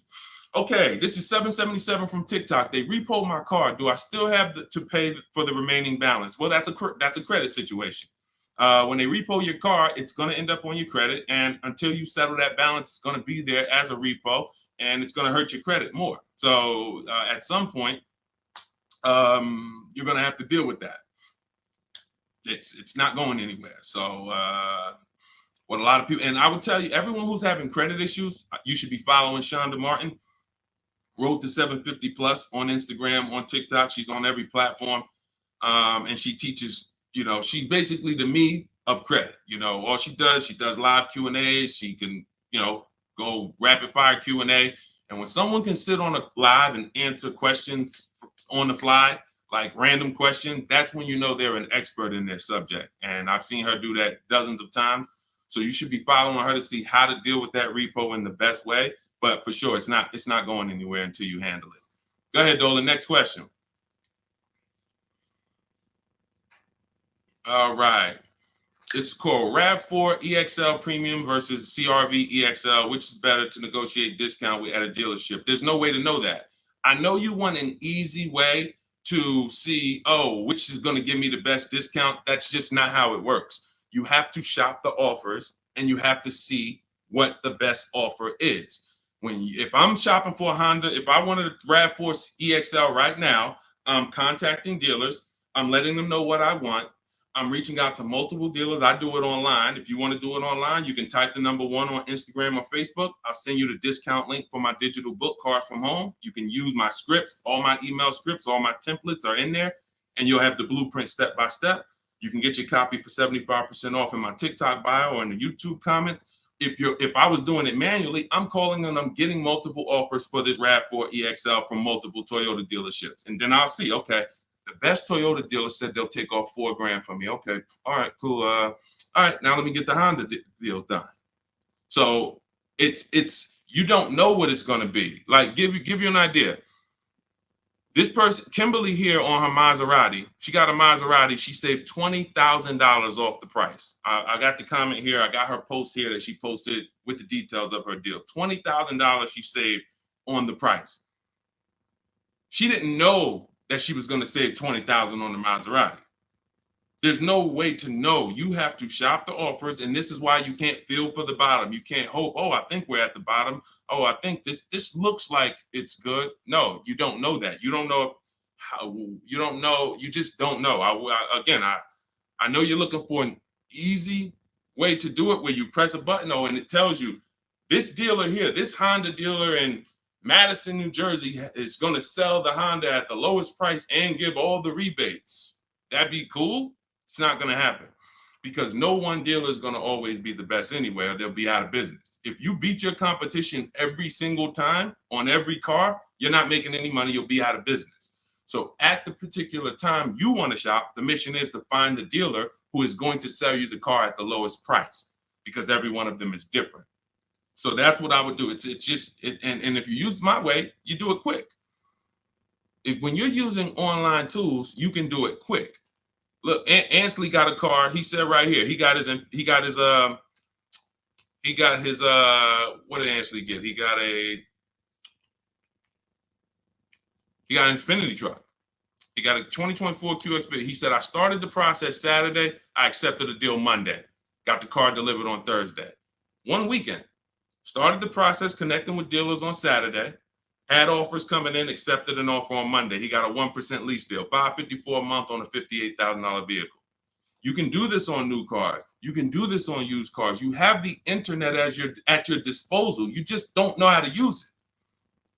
And you have you have two departments in car dealers. You have what I call the sales floor. That's who I used to work with, the sales floor. Then you have the internet sales department. The internet sales department is to try not to give you a price and to make people who are trying to shop online get frustrated so they eventually come in. That's the goal of the internet department. And you have to know that the reason why it's hard for you to get quotes online is because you don't know what to give a dealer to get quotes. You don't know, you got to give them your zip code so they can work the tax. You don't know, they need to know what vehicles are in your household. You're getting defensive. Hey, why are they asking me for this? Well, it's because they need this stuff. That's why in my templates, I give you this stuff. They need to know what cars are in your household. They need to know when your deadline is. They need to know what your zip code is. They need to know what credit they should assume. These are the things this is why, Deshone, I tried shopping online, but it was so hard. I know, because you don't know how to do it. And if you admit you don't know how to do it, then we can help. But without unlearning, without saying, you know what, I need to unlearn this stuff that I was taught, you're just going to keep repeating that. So that's why I'm bringing you this and showing you people who are just like you. You have to shop the offers. And once you do that and you learn how to do it in 90 minutes, you'll be like, oh, I can shop any offer I want. Any car I want, I can find out what the best offers are in 90 minutes. But we got to get you there. Go ahead, Dolan. Shoot the next one up, brother. Unique Devo on Instagram. Car payoff 1 year. Should I trade it? 2015 still running. Well, it sounds to me like you want a new car. Look, the cost of replacement is expensive. If you're considering replacing your car, I always say it's always cheaper to keep it. It's always cheaper to keep it. If you can put, do you have a local mechanic? You should. Everyone who has a car, especially an older car, you should have a local mechanic. Why? Because a local mechanic is going to save you 50% off of what a dealership is going to go through. There's some people who religiously go to dealerships every time something on their car goes wrong or breaks. They go to the dealership. Even with engines. Yeah, Deshone, I put a new engine in and paid $10,000. Listen, local mechanics will actually save, they're worth their weight in gold. And so if I can keep my car running, that's what you want to consider. Now, you still owe money on this car. So you shouldn't be buying cars. You should be leasing cars. Because anyone who is replacing their cars while they still have a payoff should be leasing. That's a clear indicator. There's many indicators. I gave you one. If I'm not keeping the car 8 years, I should be shopping for a lease. If you historically replace your cars while they still have loans on them, you should be leasing, because you're paying all the time. You're never getting to what I call the reward stage, which is a paid off car that is not depreciating anymore, that's in your driveway. You can keep it. You can give it to a family member. It's just a dependable vehicle. You pay a little bit every year to keep it running, but you have hundreds of dollars every year that are thousands staying in your household because you don't have a car payment. That's the reward stage. You have to get there. And if you're like Deshone, I don't keep cars that long, then you are overspending and you should be leasing, paying low payments, cents on the dollar. My first lease, I paid $256 a month for it. $256 a month. I had a Pontiac G6, brand new car. I had a friend who was paying $500 a month. Bought a Toyota. Bought it. And that's cool. If I wasn't in the car business and if I didn't have my sales manager at the time say to me, hey, why don't you lease something? I wouldn't have known. I probably would have went and bought something too. But once I saw that, I'm like, wait, I'm paying half the price of my peers. I'm driving a brand new car, and it just kept going. I leased after that, I bought a Pontiac G6. I kept that for 6 years. I didn't know about the 8-year rule at the time. I bought it 6, 7 years. Then I leased a Infiniti Q. I got the G25. It was $325 a month. That was my best offer at the time. That was a $35,000 vehicle. Then I got an Infiniti Q50 when they first came out. That was a $44,000 vehicle. I paid $345 a month. Then I got another I had three Q50s in a row. The next one was $365, and then the highest one went up to $390. I want to say $390. So yeah, $390. I never went over $400 a month. These are $45,000 vehicles. Then I got a Jeep Grand Cherokee 2018, $35,000 vehicle, $330 a month. They're lying to you. Like all of this stuff that they're programming you to, leasing is renting a car. Banks don't buy cars. Pay attention to what I'm saying here. Banks don't want cars on their books. Why don't banks want cars on their books? Because they're depreciating. And look, let's address this. Rick just said on TikTok, but leasing a vehicle only gives you minimal mileage. You pick the mileage on a lease, Rick. You pick the mileage, brother. Hold on. Turn off this. You pick the mileage. Let's get into some real misconceptions about this whole leasing thing. They give you the mileage. Anytime you've ever heard of somebody going over their mileage, if it wasn't a life change situation, like, I used to live close and then I now live far, it's because they wanted to save $20 a month. The payment for 10,000 miles a year was $380. The payment for 12,000 miles a year was $405. They said, you know what, give me the $380. And then get ridiculous. If I go over, I'll just buy the car. Horrible. Why would you buy a car that is not meant to be bought? When you look at the price to buy a lease out, it's not meant to be bought. They don't want you to buy it. They want you to give it back to them so that they can sell it as a pre-owned car. So they say, bring this car back in 3 years, have 30,000 miles on it. You can buy it. You go over by 10,000 miles and then you buy it for the same price. It's just horrible. But it goes back to the fact you didn't pick the right mileage. The difference from 12,000 to 15,000 miles a year is $25, $30 a month. So when you're sitting there and saying, shoot, all right, give me the 12,000, knowing you drive 14,000 miles a year, you just ruined your lease experience. Don't blame the lease. Don't blame the lease. We have high mileage drivers getting leases. First dude that I ever saw with a high mileage lease is when I was a manager at Hyundai. He brought his car back, had 75,000 miles on it, like 72. I said, you lease this? He said, yeah, man, I don't buy cars. I don't keep them. I bring them back. I'm in sales. I'm on the road. Man, I pay my payment. I bring them back in 3 years, get me another one. I said, this is interesting. Because the dealerships didn't teach me this. My customers taught me this. My customers' experience taught me these things. I said, whoa, high mileage lease. I saw his payment. This dude was only paying $175 more a month than a normal car payment. $175 more a month, and he gets to drive 25,000 miles a year. But had he bought his car, he'd come in with 10,000, 12,000 negative equity. So, high mileage drivers, if there's high mileage drivers on here, you guys can ask questions specifically about leasing for you, and we'll talk to you. But man, I'm shouting from the hills and showing people proof that you cannot get a good deal if you buy your car, but you should have leased.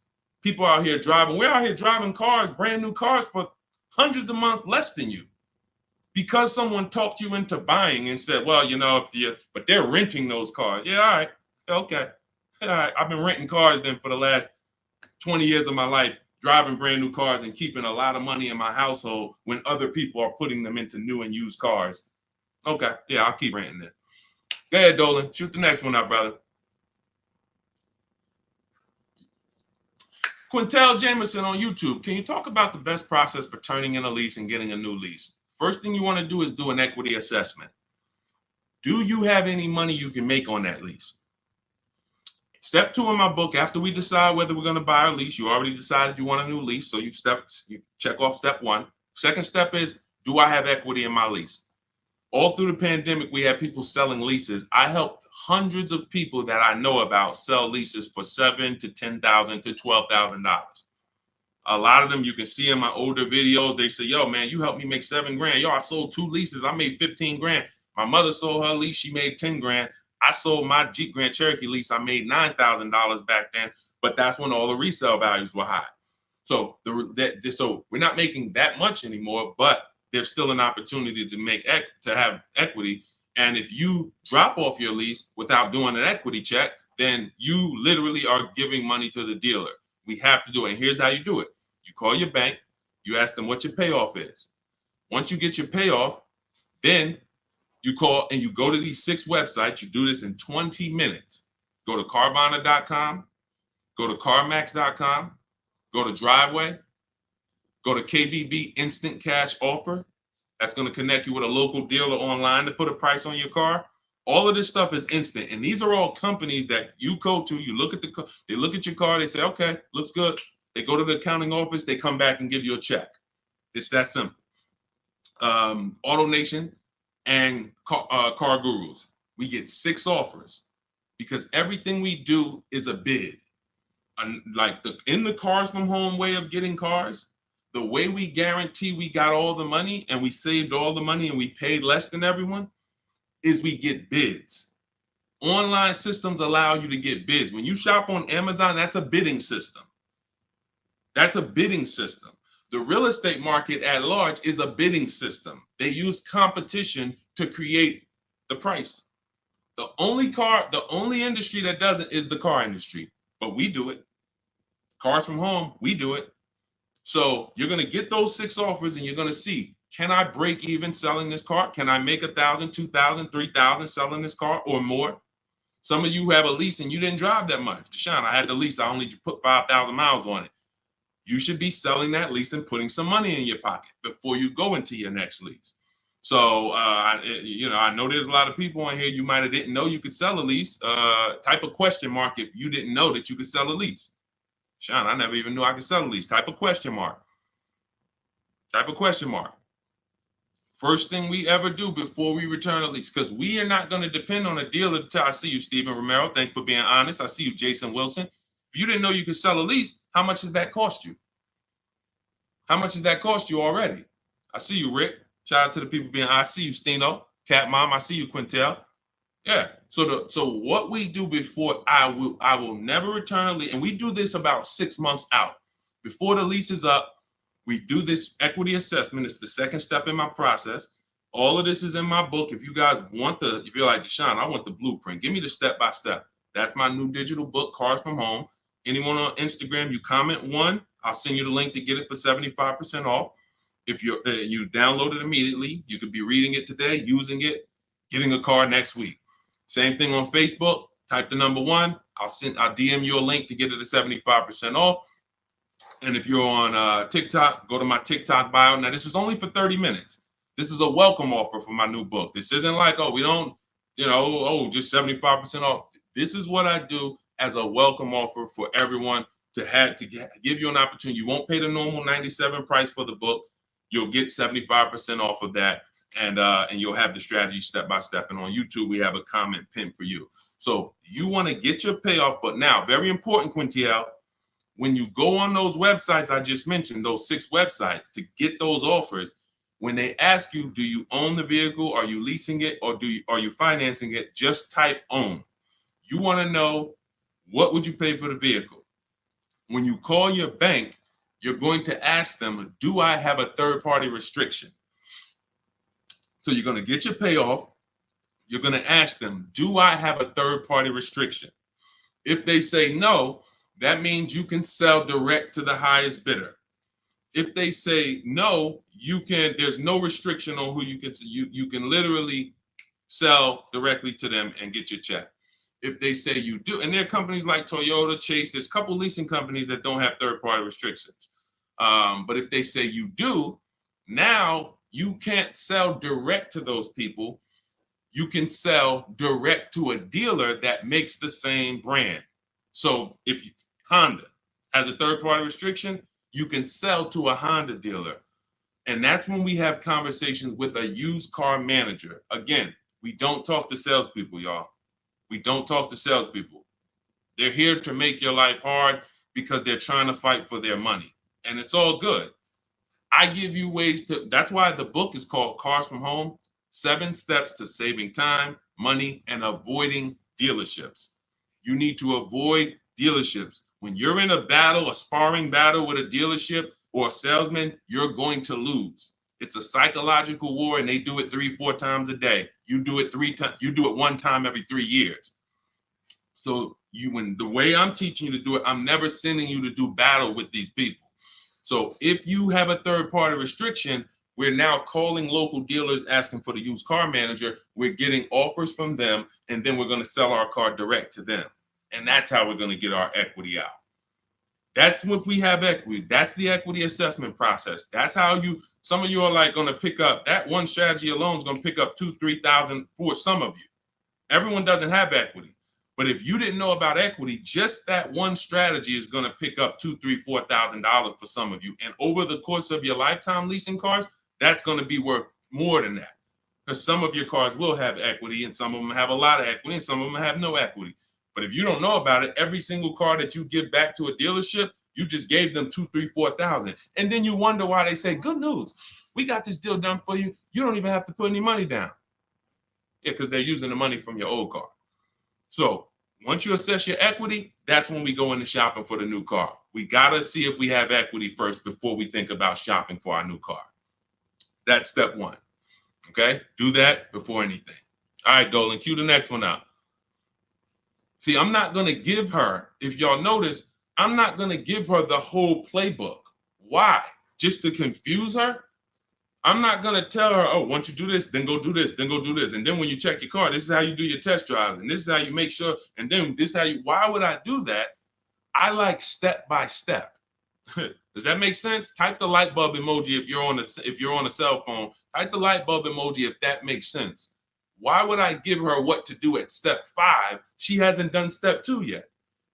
Get your equity, Quintiel. Find out if you have equity first. Do that exercise that I just said, and then come back and we'll talk about the next step. You come back and say, Deshone, I did it. I don't have equity. Perfect. Now let's move to the next step. Deshone, I did it. Good news. I have $3,000 of equity. Perfect. Now let's move to the next step.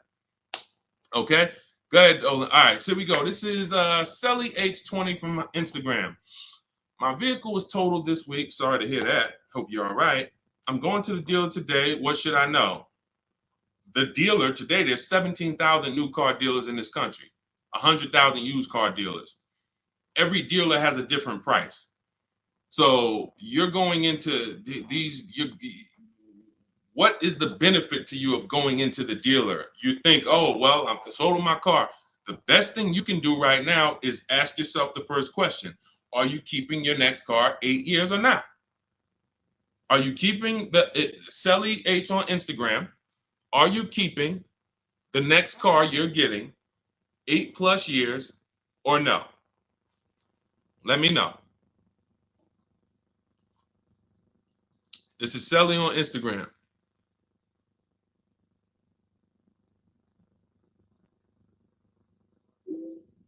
This is the first question. I want to give her time to ask. See, car buying, to pay the prices that you want to pay. It's not one step. It's not just give me this one jumbo step. No, it's a series of steps. It's a series of steps. And I think we live in a world right now that has programmed people to think, oh, I'm going to microwave my way to this whole car deal. Put it in the microwave and somehow I'm going to come out and pay less than everyone else. That's not how it works. You try that, you're going to pay more than everyone else, like all of these people out here who 9 out of 10 people going into a car dealership. If I was able to say, hey, how you doing? I see you just got your car. How you doing? My name is Deshone. They call me Deshone the Auto Advisor. You mind if I take a look at your car deal?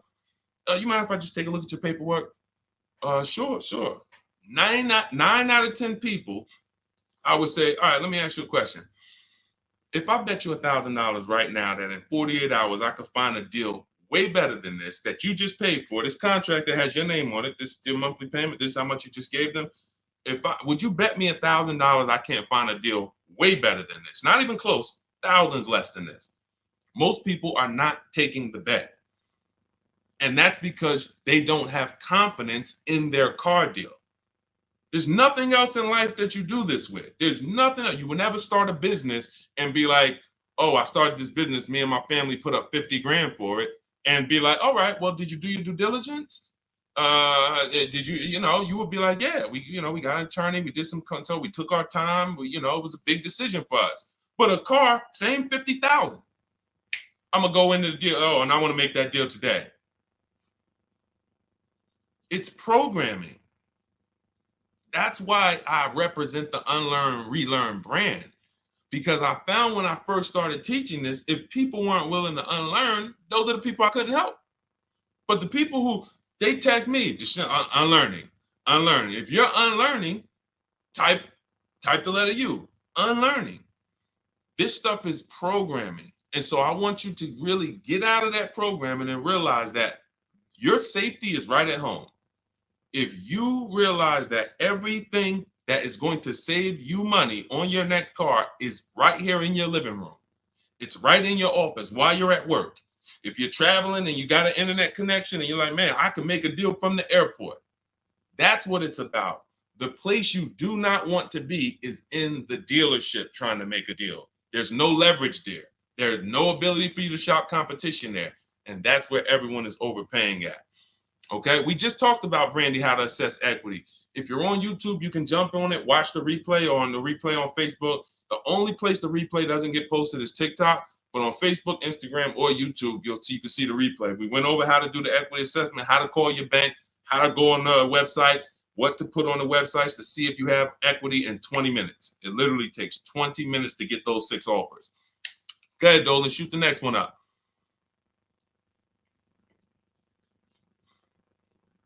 Steven Romero from TikTok, shopping through Carvana.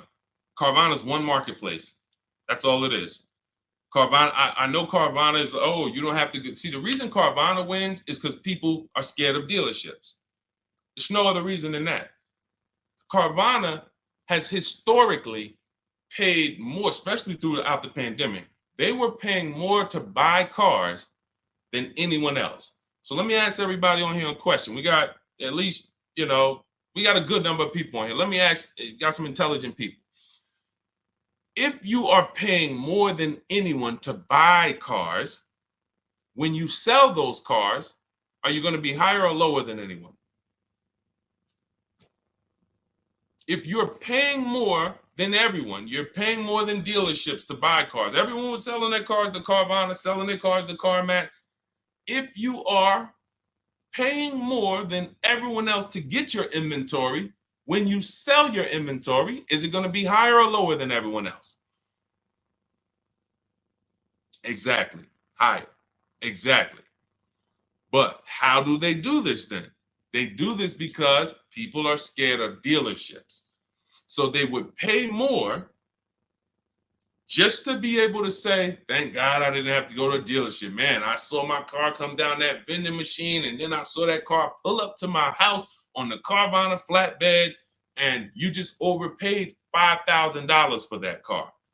They charge you for their service. Hey, to avoid going to a dealership, listen, we're not giving you the best price, but we are giving you the best experience.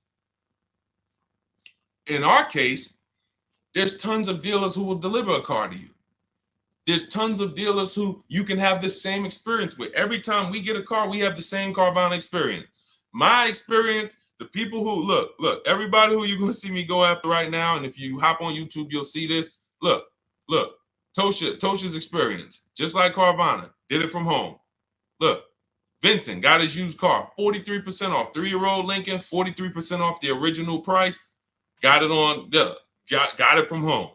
Look, Ansley, we already went over Ansley. Sean saved 20 grand on his F-150 from home. That's a Carvana experience. Look, Rosalie, we already talked about her. Carvana experience. Look, Jen got her Subaru, leased it from home. You can give yourself the Carvana experience without paying the Carvana price. And when you're shopping for a used car, Carvana is just one marketplace. You also need to open up CarMax, Driveway. In my book, I have what's called the multiple marketplace strategy. The way you shop for used cars, the way we shop for them, is different than the way we shop for new cars. New cars, we use a strategy called the 25 to 5. That's when we reach out to 25 dealers. So we're shopping for a Toyota. We're going to reach out to 25 Toyota dealers online. We do this in 20 minutes. We send them our templates. All of that is in my book. It's a digital book. You copy and paste my template. So you do need to be able to copy and paste. Let me preface that. Do not get my book if you're not familiar with copying and pasting and emailing. I got to preface that. I know people, Deshone, isn't everybody good with that now? No, everyone's not good with that. I've been doing this for 3 years now. I know everyone is not able to copy and paste and just send emails. You know, everyone, that's just, so I have to preface that. But that's how we reach out to new car dealers. We're going to reach out to them for leases and for new cars online using scripts, and we're going to get 5 offers with the scripts. With used cars, it's totally different. We're not reaching out to 25 dealers. Every dealer has their inventory on a marketplace. If they don't have their inventory on a marketplace, do not shop for it. Don't talk to them about it. If they don't have that inventory in a place where it's in a competitive environment, I don't want to talk about it. Who saw the video when I was in the car dealership and I said, this is a used car, it doesn't have a price on it. I was in the car dealership and I said, look, anytime you see a used car, if it doesn't have a price on it, you know, don't negotiate on it. If you saw that, type I saw it. Whenever someone is not putting a price on a vehicle for any reason, it's because they want to make the price up and negotiate down. So let's just say I'm a slimy dealer. Let's say I got a $40,000 car. It was $40,000. I was at a dealership yesterday. We made a commercial about a dealership, and I looked in the car. It was a used car. It was a 2018. It had, the only price it had on it was the original price of the car.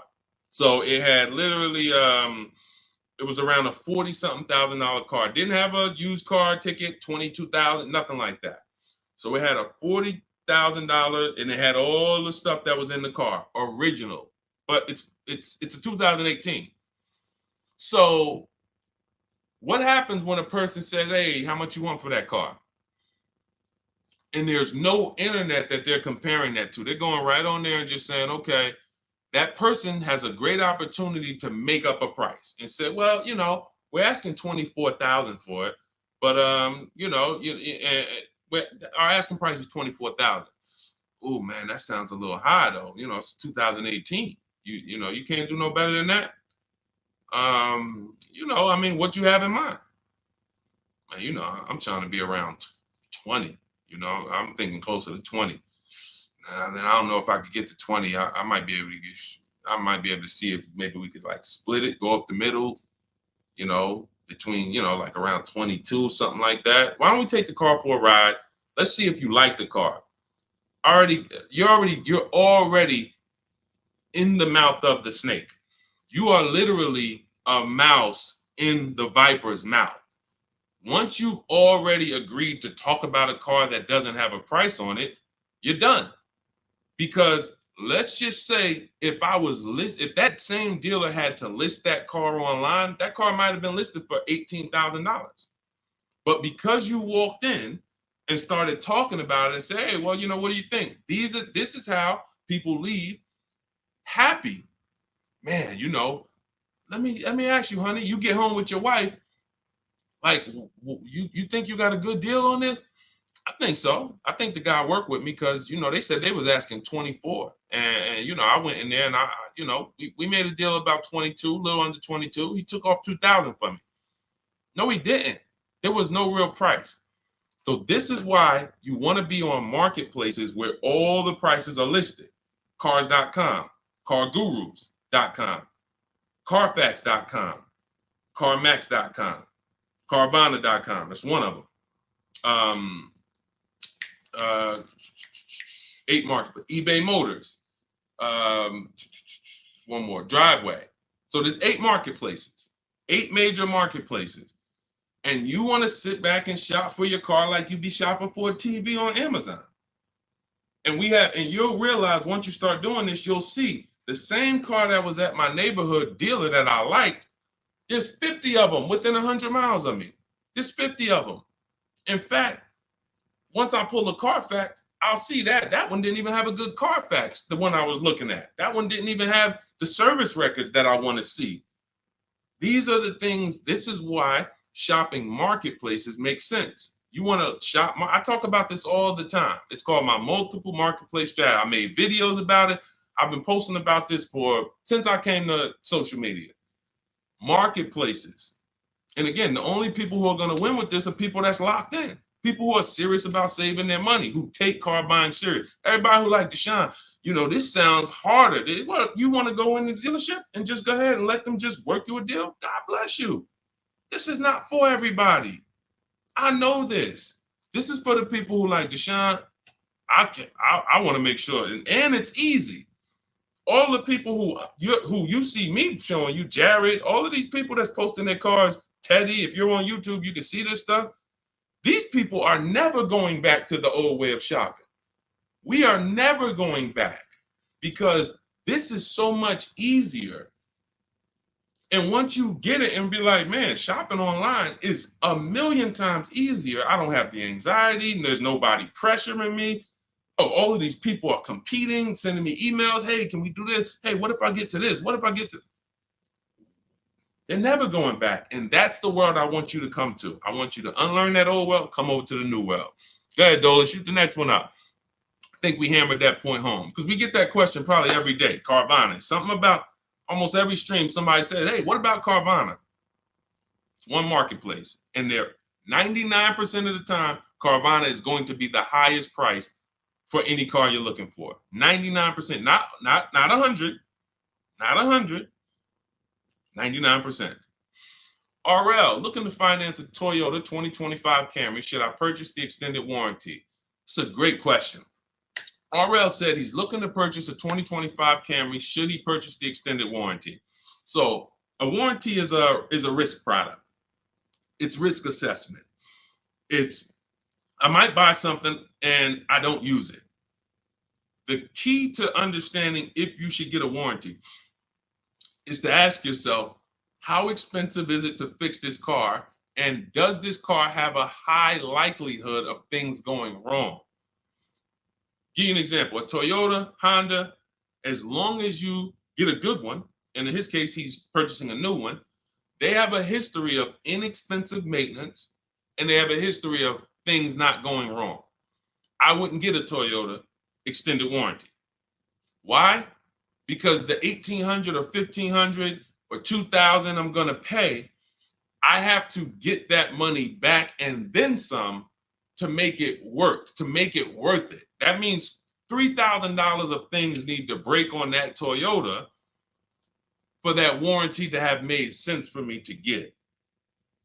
Now, on the other hand, when I work with Mercedes, some of you know I worked with Mercedes for 5 years.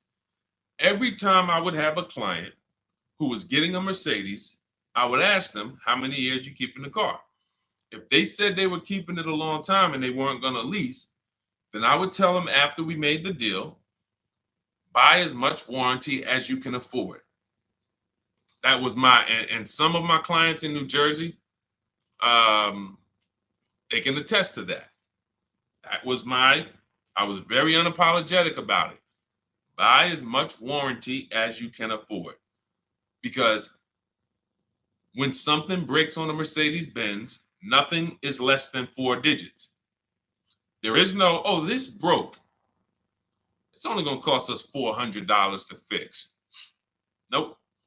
So the price of the extended warranty on a Mercedes-Benz or a BMW or a Porsche or anything that has a high, and I have this, we handle this in my book in step 6. This is in the paperwork and protection step.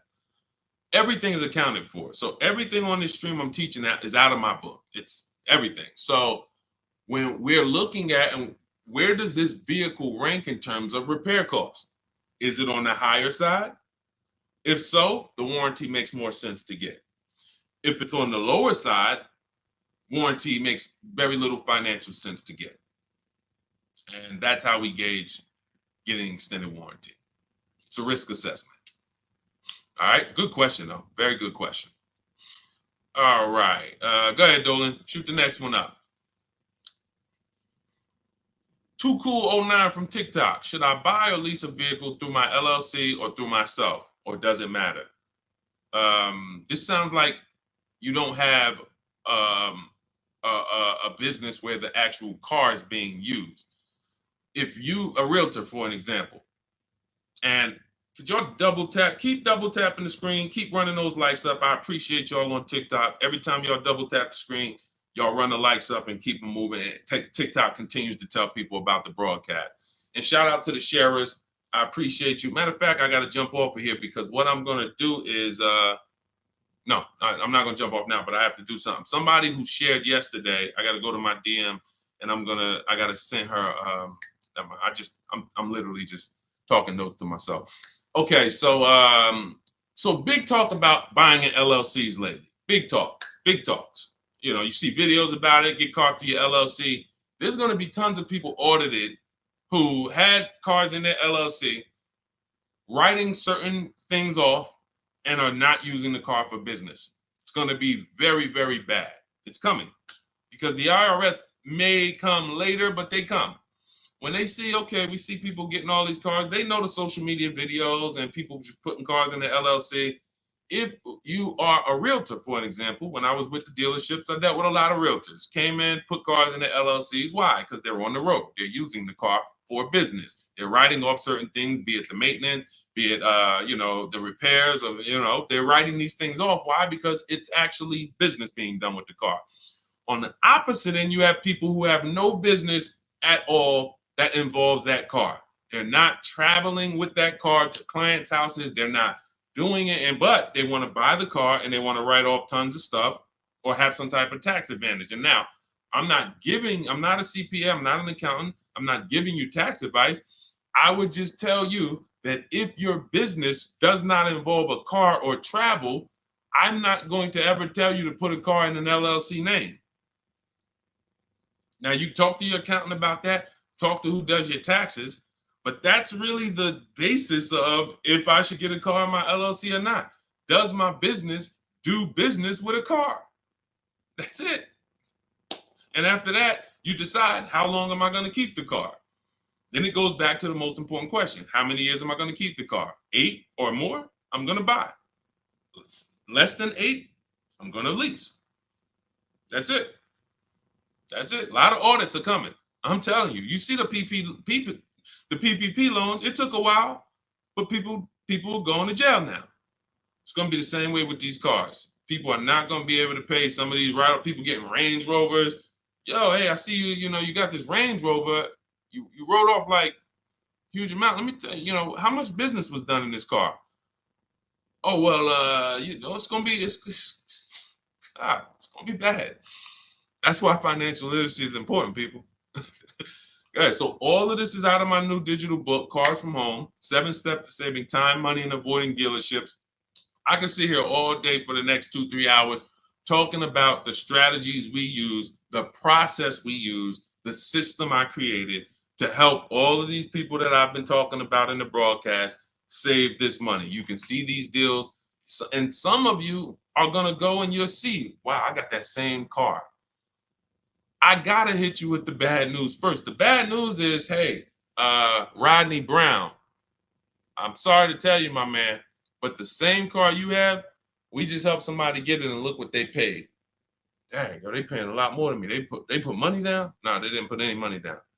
How they paying that low? It's because they know stuff you don't. They followed a process that you didn't follow.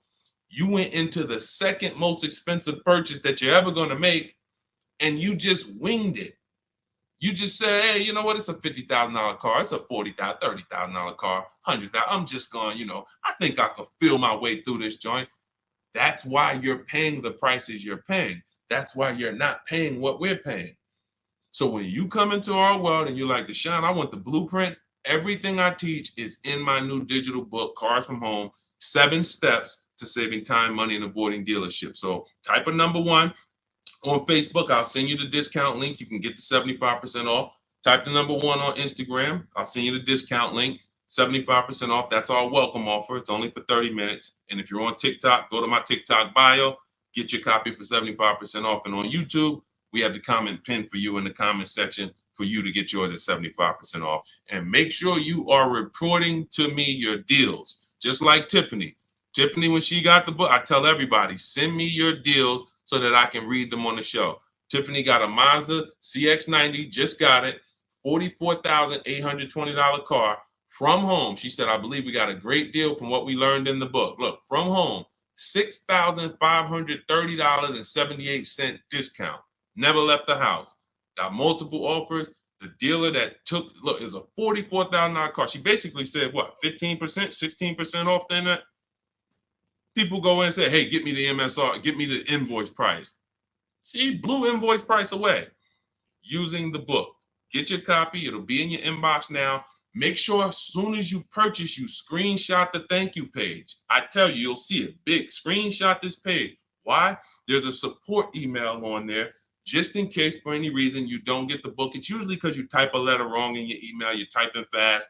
You can reach out to my support team to make sure that you get your book. I want you reading it now. I want you using it now so that you can be like Ansley. He said, look, I started the process on, I started the process on Saturday. I accepted the deal Monday. Doesn't take long. Doesn't take long.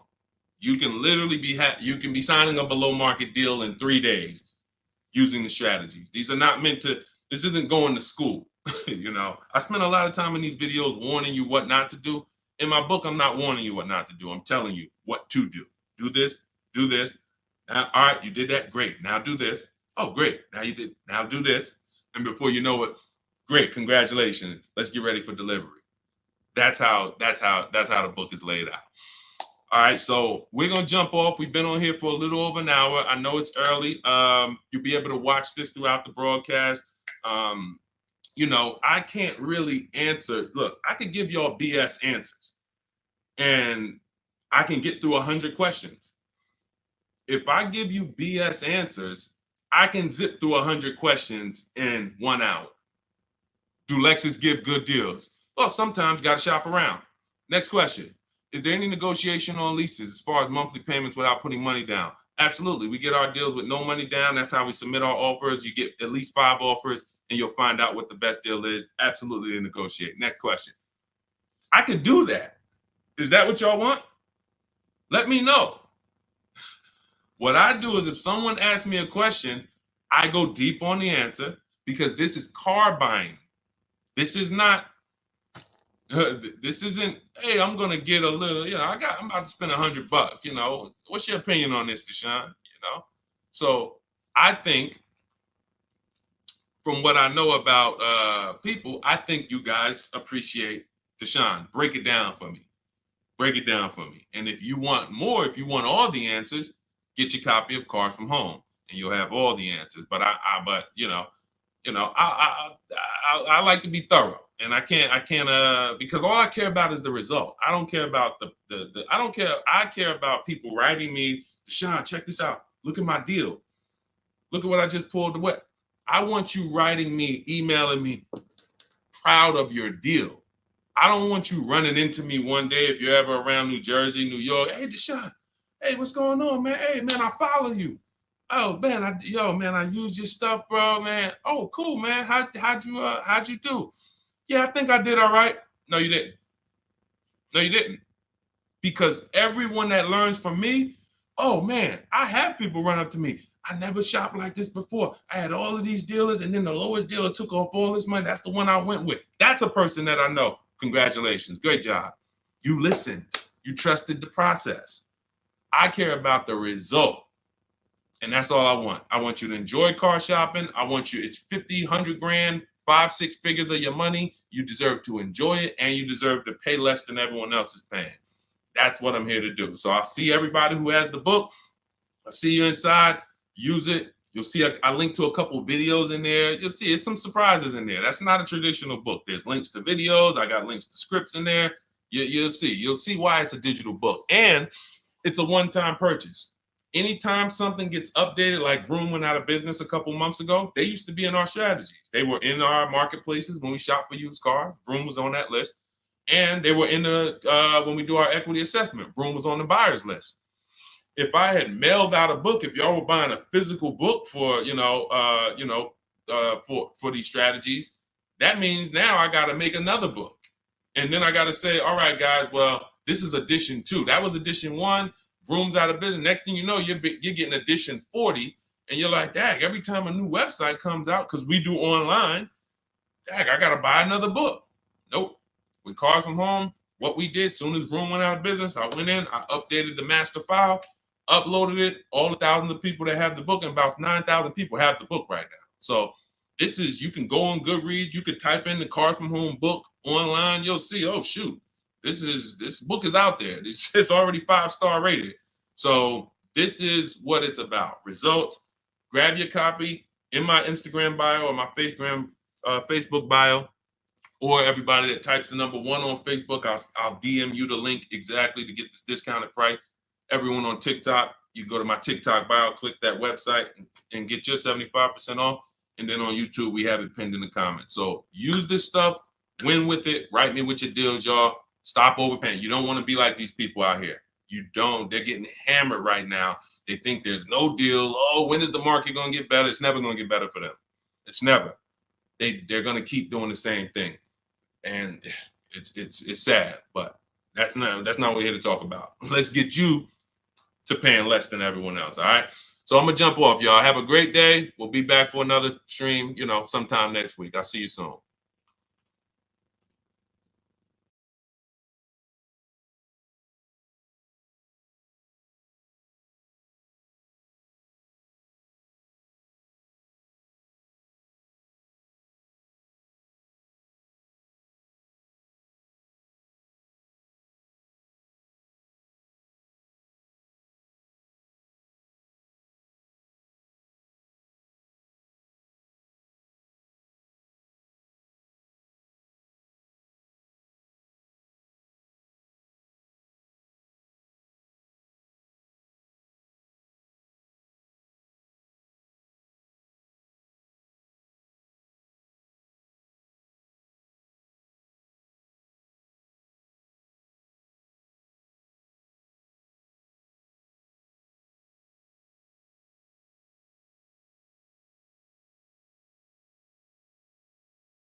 Just hit that. Just take us live. All right, we're about to talk some serious car questions and answers.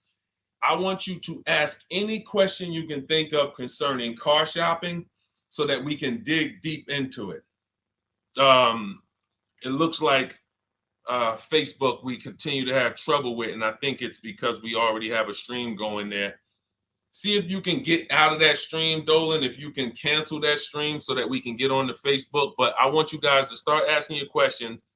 And Dolan, bring the first question in so we could get the show on the road. And then what we'll do is we can check the back end and try to delete the broadcast from Facebook so that we can get on Facebook. Okay, this is Sam from TikTok. So there's a car for $7,000. I want to sell my car worth $12,000. Can you explain that?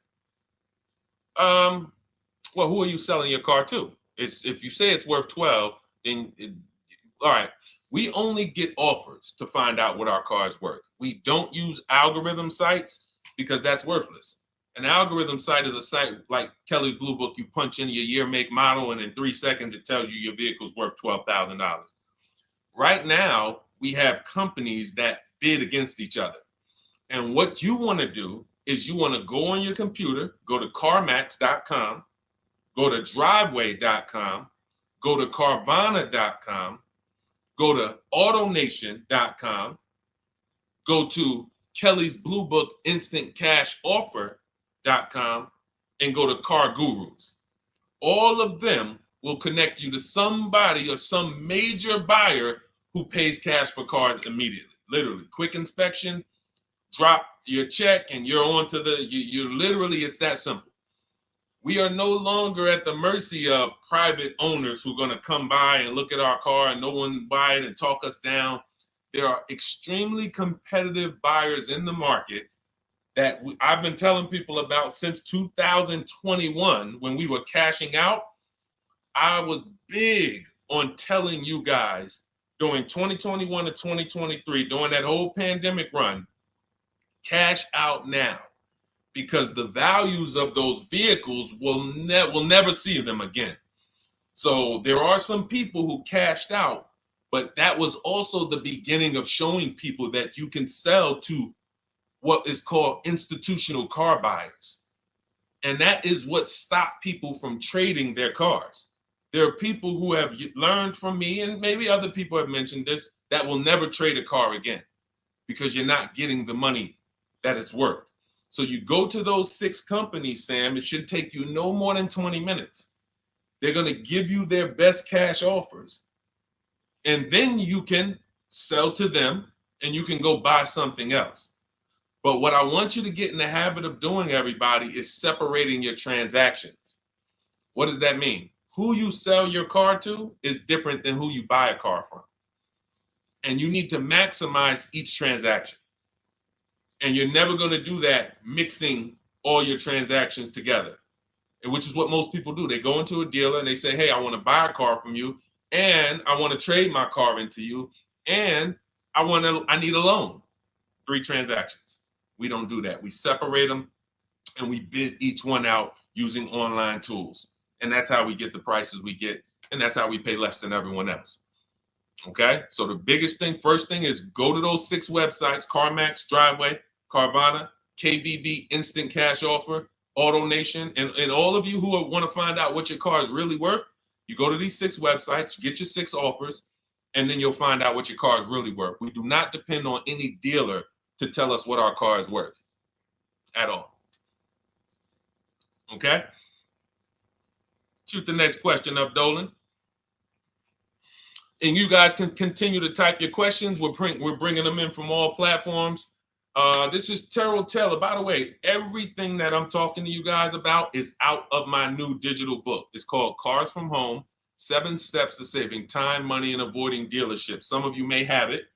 If you have it, shout out to those who have it, and shout out to those who've used it to actually pay less than everyone else. And make sure I want you to be like Tiffany.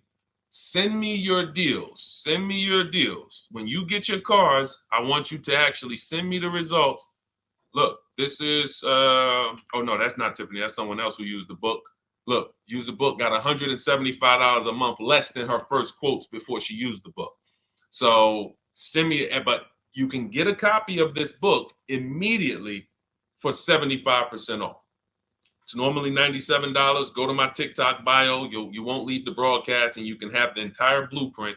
If you don't want to try to remember everything I'll be teaching you over the next hour, you can have the blueprint. You won't pay the $75. You'll get the 75% off. And we also have a comment pinned in the comment section for you guys on YouTube and on Facebook and on Instagram. You go to my bio. So anyway, go get it, because it's only for 30 minutes. After the timer goes off, it's $97. It's still worth every penny. You can Google it. 5-star book. You can see all the people who rated it, all the people who's using it. This isn't a test to do, but I want you to get it at 75% off. It's better to pay $24 than $97. Okay, Terrell Taylor. So you said, Terrell Taylor on YouTube said, I have $35,000 to $40,000 to buy a truck with. Should I buy a used or a late model new, 2022 to 24? So whenever we're considering a late model used car, this is a model like Terrell said, that is 1 to 2 years old. Let me tell you why I don't like shopping for those first. I like to shop for a new price first. Whenever you are buying 1 or 2 year old used vehicles, you have to realize something. How do dealers get used cars? Trade, or they get them off lease, they buy them. When you have not waited 3 years, you're not going to see a lot of used vehicles in that option, because most people don't buy a vehicle and then trade it in 2 years. So you're not going to see a lot of 1 and 2 year old used vehicles. I don't like that, because when there's not a lot of a vehicle, the people who have that vehicle get to set very high prices that we have nothing to compare it to. And that's a recipe for losing and overpaying.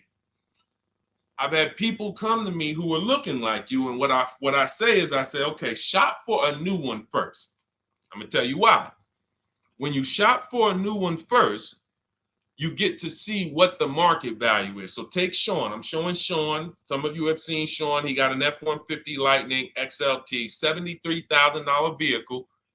Using what we teach in getting bids from home, using the Cars from Home system, he saved $21,000 on a new one. That was his best offer. He got multiple offers because we always get at least 5. So his best offer, he saves $21,000. If he had gone to look for a 1 or 2 year old one of this, he would have never known that the new ones he can save $20,000 off of if he shops right. Now, some vehicles, it might be $7,000 off, $10,000 off, $5,000 off. The point is, until you know what the new market is for a vehicle, you can't shop a 1 or 2 year old one. Because what happens if you shop a 1 year old version of what Sean got, and he goes and he pays, he pays 65 for it because he thinks, or let's say 60. Let's say 60. A brand new one, 73. Someone else is charging 60. All right, it's 2 years old. Let me get that one. Not 15 grand off.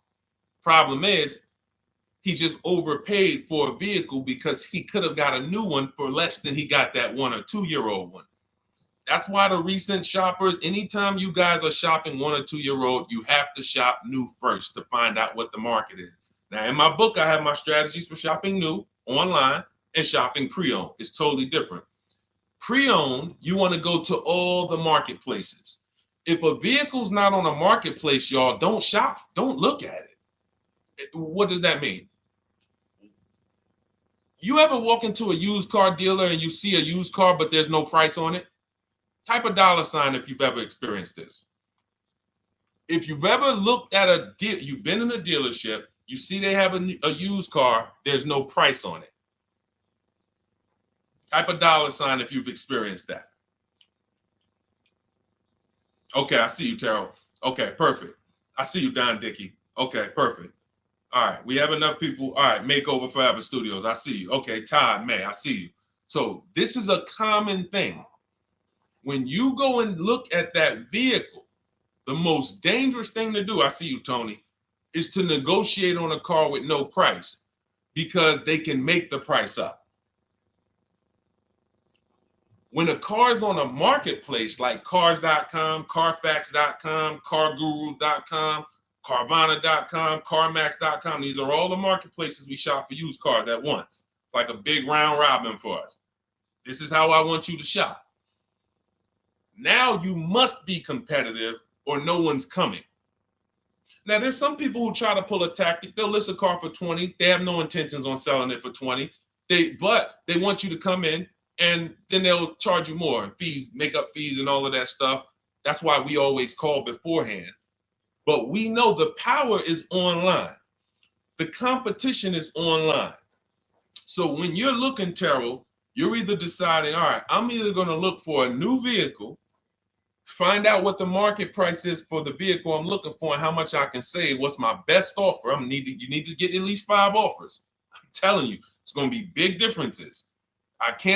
You have to prove this to yourself. Call around. If you want to do it manually, you don't have my book, do it manually, call around, speak to sales managers. You are going to see it's going to be a $5,000 to $10,000 difference minimum between all of these dealers' offers, minimum. And so then you want to look at the pre-owned options. Then you look at the pre-owned options. And the pre-owned options will tell you what the market is. And so this is only for you who are looking at recent model cars. If you're not looking at 1 or 2 year pre-owned, this doesn't matter. But those people have a little bit more budget, and that's okay. That's okay. But when you have a little bit more budget where you can look at a 1 or 2 year old pre-owned car, that means you have a little bit more money to lose if you make a bad decision. So that's what you want to consider, Terrell. Shop for the new ones first, depending on what your budget is, and then look at the pre-owned market and say, all right, where's the pre-owned market? But that 1 or 2 year old, you're not going to have a lot. Until that 3-year cycle comes and dealers can start buying those vehicles back off lease, you're not going to see a lot of vehicles. That's why I don't play in that 1 or 2 year old zone. It's just a dangerous zone to play in. Dealers know, oh, we're the only ones. Hey, we the only one that got this car within 50 miles. Let's charge this for it. And then they depend on someone who doesn't know the market to come in, pay for it, and you can literally overpay by 10, 20 grand and you won't realize it until, a couple years later. Okay, great question though. Great question, Terrell. Go ahead, shoot the next one up, Dolan. Type your questions, y'all. We're gonna get through as many as we possibly can in an hour. I see a lot of questions coming in. Let me try to speed it up. All right, this is Abigail from Instagram. How do I shop for cars and take test drives without feeling like I'm wasting their time? I'm nervous. Okay, first thing to realize, Abigail, you're a very considerate person. God bless you for that. You're about to spend 5 figures on a vehicle. Some of you 6 figures. I love the courtesy, but we are the prize. When you're shopping the way I want you to shop, some of you, this is your first time here. You don't even know, hey, who is this guy talking? I spent 14 years in the car business. 5 years with Mercedes, 5 years General Motors. I've been helping people buy cars and get below market deals since 2019, education-wise. I love it, but you deserve the experience. If you were walking into the mall to spend 15 grand, let's just call it 15 grand, how would you want to be treated? Like royalty, right? Right? So, but I'm going to answer your question, but I need your mindset. A lot of what we're discussing is going to be the right mindset. You are the prize. That's why I don't want you going to dealers begging for discounts anymore. I want you sitting at home making dealers bid. This is how we do test drives on new cars and leases. New cars and leases. This is how we do test drives. I have it in my book because it's that serious. You're either going to have a great test drive or you're going to have a horrible test drive experience. We call and we ask the dealer, who's the most experienced person there? Who does everybody like? Who's the person that, has been there for a long time, just has a great reputation? Oh, that's John. John is just, he's been here 20 years. Everybody loves him. Okay, can I speak to John? Hey, John. My name is Deshone. I'm interested in the Honda Pilot. I just like to test drive it. I'm in the process of deciding what I want. And, do you have this particular model? You have one there that I could test drive? John, because we asked for the best person, we're typically going to get somebody who is not going to lie, usually. Not a guarantee, but taking these steps, I know these guys. I've been in this dealership. I know most dealerships have one person there who has a good reputation and who cares about that reputation. If you're enjoying this content, hit the like button, y'all. And Keith, y'all killing the likes on TikTok. Shout out to everybody who's hitting the likes on TikTok, to double tapping the screen. Appreciate y'all. And shout out to everybody who hits the like button. When we get there, we meet with John, we test drive. John, thank you so much. Can I have your card? I'll leave you my information. And if this is the vehicle I want, I'll be in touch with you. Perfect. Oh, Deshone, we don't sit down? We don't think? No, we never sit down. I'm telling you that there are things you must unlearn about the shopping process if you're going to win. And what does winning look like? Getting the most money off in the least amount of time. There's no leverage that you have when you sit down and try to negotiate with a car salesman.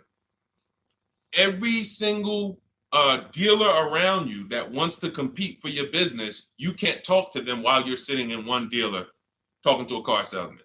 That's why we don't do it. We get a card. Thank you so much. Listen, if this is the one for me, I'm going to give you a call. Simple. Pressure's off. There's no pressure in our system. You can't pressure us. That's what I want you doing. New cars, leases, that's how you test drive. 20 minutes, you're in and out. And I'm a car salesman at heart because that's what I am by profession. I would never develop a system that would allow you to waste car salesmen's time. I just wouldn't do it. I developed a system that when our people go get cars, look at Ansley. When our people go get cars, Ansley just got his lease, 1% lease, $58,000 Infiniti. Look, started the process Saturday, accepted deal Monday, all by Email. $58,000 car is paying $554 a month, no down payment. You know, we have tons of these. None of these people spent. Look at Jared. Lease like a boss, $569 a month down to $520. Volkswagen Tiguan, no money out of pocket. Let's go to a purchase. Pierre, pre-owned car purchase, got his 2022 Mazda, got a 20% discount off the original MSRP. This is 30 minutes. We are not spending more than 30 minutes in dealerships. Who doesn't want to spend more time in dealerships? Type me if you're like Deshone. I don't want to be in dealerships that long. You thought you had to be in dealers to save the big money, right? You thought you had to be in dealers to save the big money. I'm showing you as someone who pays less than everyone and who teaches people to pay less than everyone. Look, Kimberly, $20,000 off a Maserati, shopping from home. Because when you can talk to more people at once, the discounts fly off. And you see that all these dealers want to compete. So what you want to do, the best thing you can do to not waste people's time, Abigail, is to shop from home the right way. Because when you shop from home the right way, you realize it's only a few things you need to be in the dealership for. That's your test drive. I just told you how to set it up. With used cars, we do it at the end. But we're only there for a second. In fact, when you go to pick up your car, they're going to tell you, thank you. This was one of the most easiest deals I ever made in my life. Because you came in, you emailed us, you knew what you wanted, you gave us the information we needed, we made you an offer, you knew what you were decisive. We have all these scripts. By the way, in my book, I have all the email scripts. You don't have to even think about what you're going to say. It's literally copy and paste, copy and paste, copy and paste, copy and paste when we're shopping for new cars and leases. With used cars, before I go to the next question, I want to hit on the used car process. Used cars, we must test drive at the end. We can't test drive used cars over here and then go and buy another used car over here. So what we do when we narrow our choices down on all these marketplaces to our top 5 favorite vehicles, we need to verify that there's no bogus fees. When I was shopping for my Infinity truck, I narrowed it down to 4 vehicles. But I'm going to tell you something that's the most. Who's bought a used car in their life? Type the letter U. I need you guys to program what I'm about to say into your brain cells for the rest of your life. Type the letter U if you bought a used car or if you plan on buying a used car one day. Type the letter U. All right. I see you, Michael. Don Dickey. Okay. Terrell. I see you, Blizzy. Tony. Okay. Lori. I see you. Victoria. Anybody who plans on this. Let me tell you how. Okay, let me tell you how. All right. See, when I'm about to reveal big stuff, I got to kind of see how I want to say it. The marketplaces that we go to look at used cars on, they're never going to tell us what a great price is. And I'm going to tell you why. The only thing that matters, let's say we're looking at 4 white Honda Accords. 4, they're all white. These are the cars we want. We've narrowed it down. We're looking at 4. They all got similar miles, and their asking price is $20,000. The marketplace is going to tell you what they think a good deal is based on algorithms. Based on all the vehicles listed on the market, this is a good deal. This is a bad deal. Here's what matters. How much was the original price of each vehicle? Why is this the only important thing? Because if we're looking at 4 white Honda Accords, but one of them was $35,000 when it was new, one of them was $39,000 when it was new, has a sport package, some special technology. One was $31,000 when it was new, one was $29,000 when it was new. What's the best value? What's the best value? You see how we clearly just went from, wow, all of these vehicles look the same, similar price, similar asking price. But once we found out, wait a minute, this one right here was $38,000 new. This one here has the cameras in it all around and the self-driving package, and it has the same asking price, or it's maybe $1,000 more. This is what I call the true value discount. The true value discount. And let me tell you why the marketplaces will never tell you this. Because if they advertise the true value discount, someone has to be at the bottom. In other words, when you're looking at Honda Accords, if you could go right to the true value, who's giving me the biggest discount off the original MSRP? That means the car at the bottom, they might be giving you no discount off the MSRP. We saw that during the pandemic. It was people selling, who remembers people selling Toyota Camrys, 3-year-old Toyota Camrys, for the same price as they were when they were new? There was some deal, everyone wasn't. I know a couple dealers, I know a couple general managers who run dealerships who are ethical. And they said, look, I don't care what the market does. I can't sell a used vehicle for the same price it was when it was new. I'm not doing that. Because when that customer comes back in 3 years to deal with me, I'm going to have to help them again. And if I buried them in their car, then I'm not going to be able to help them. But there were plenty of people who was.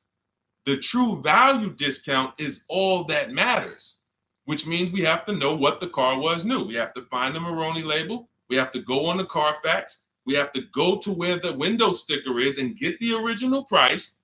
And then we'll clearly see, oh, that's the best used car. And no one else shops like that. No one else shops like that.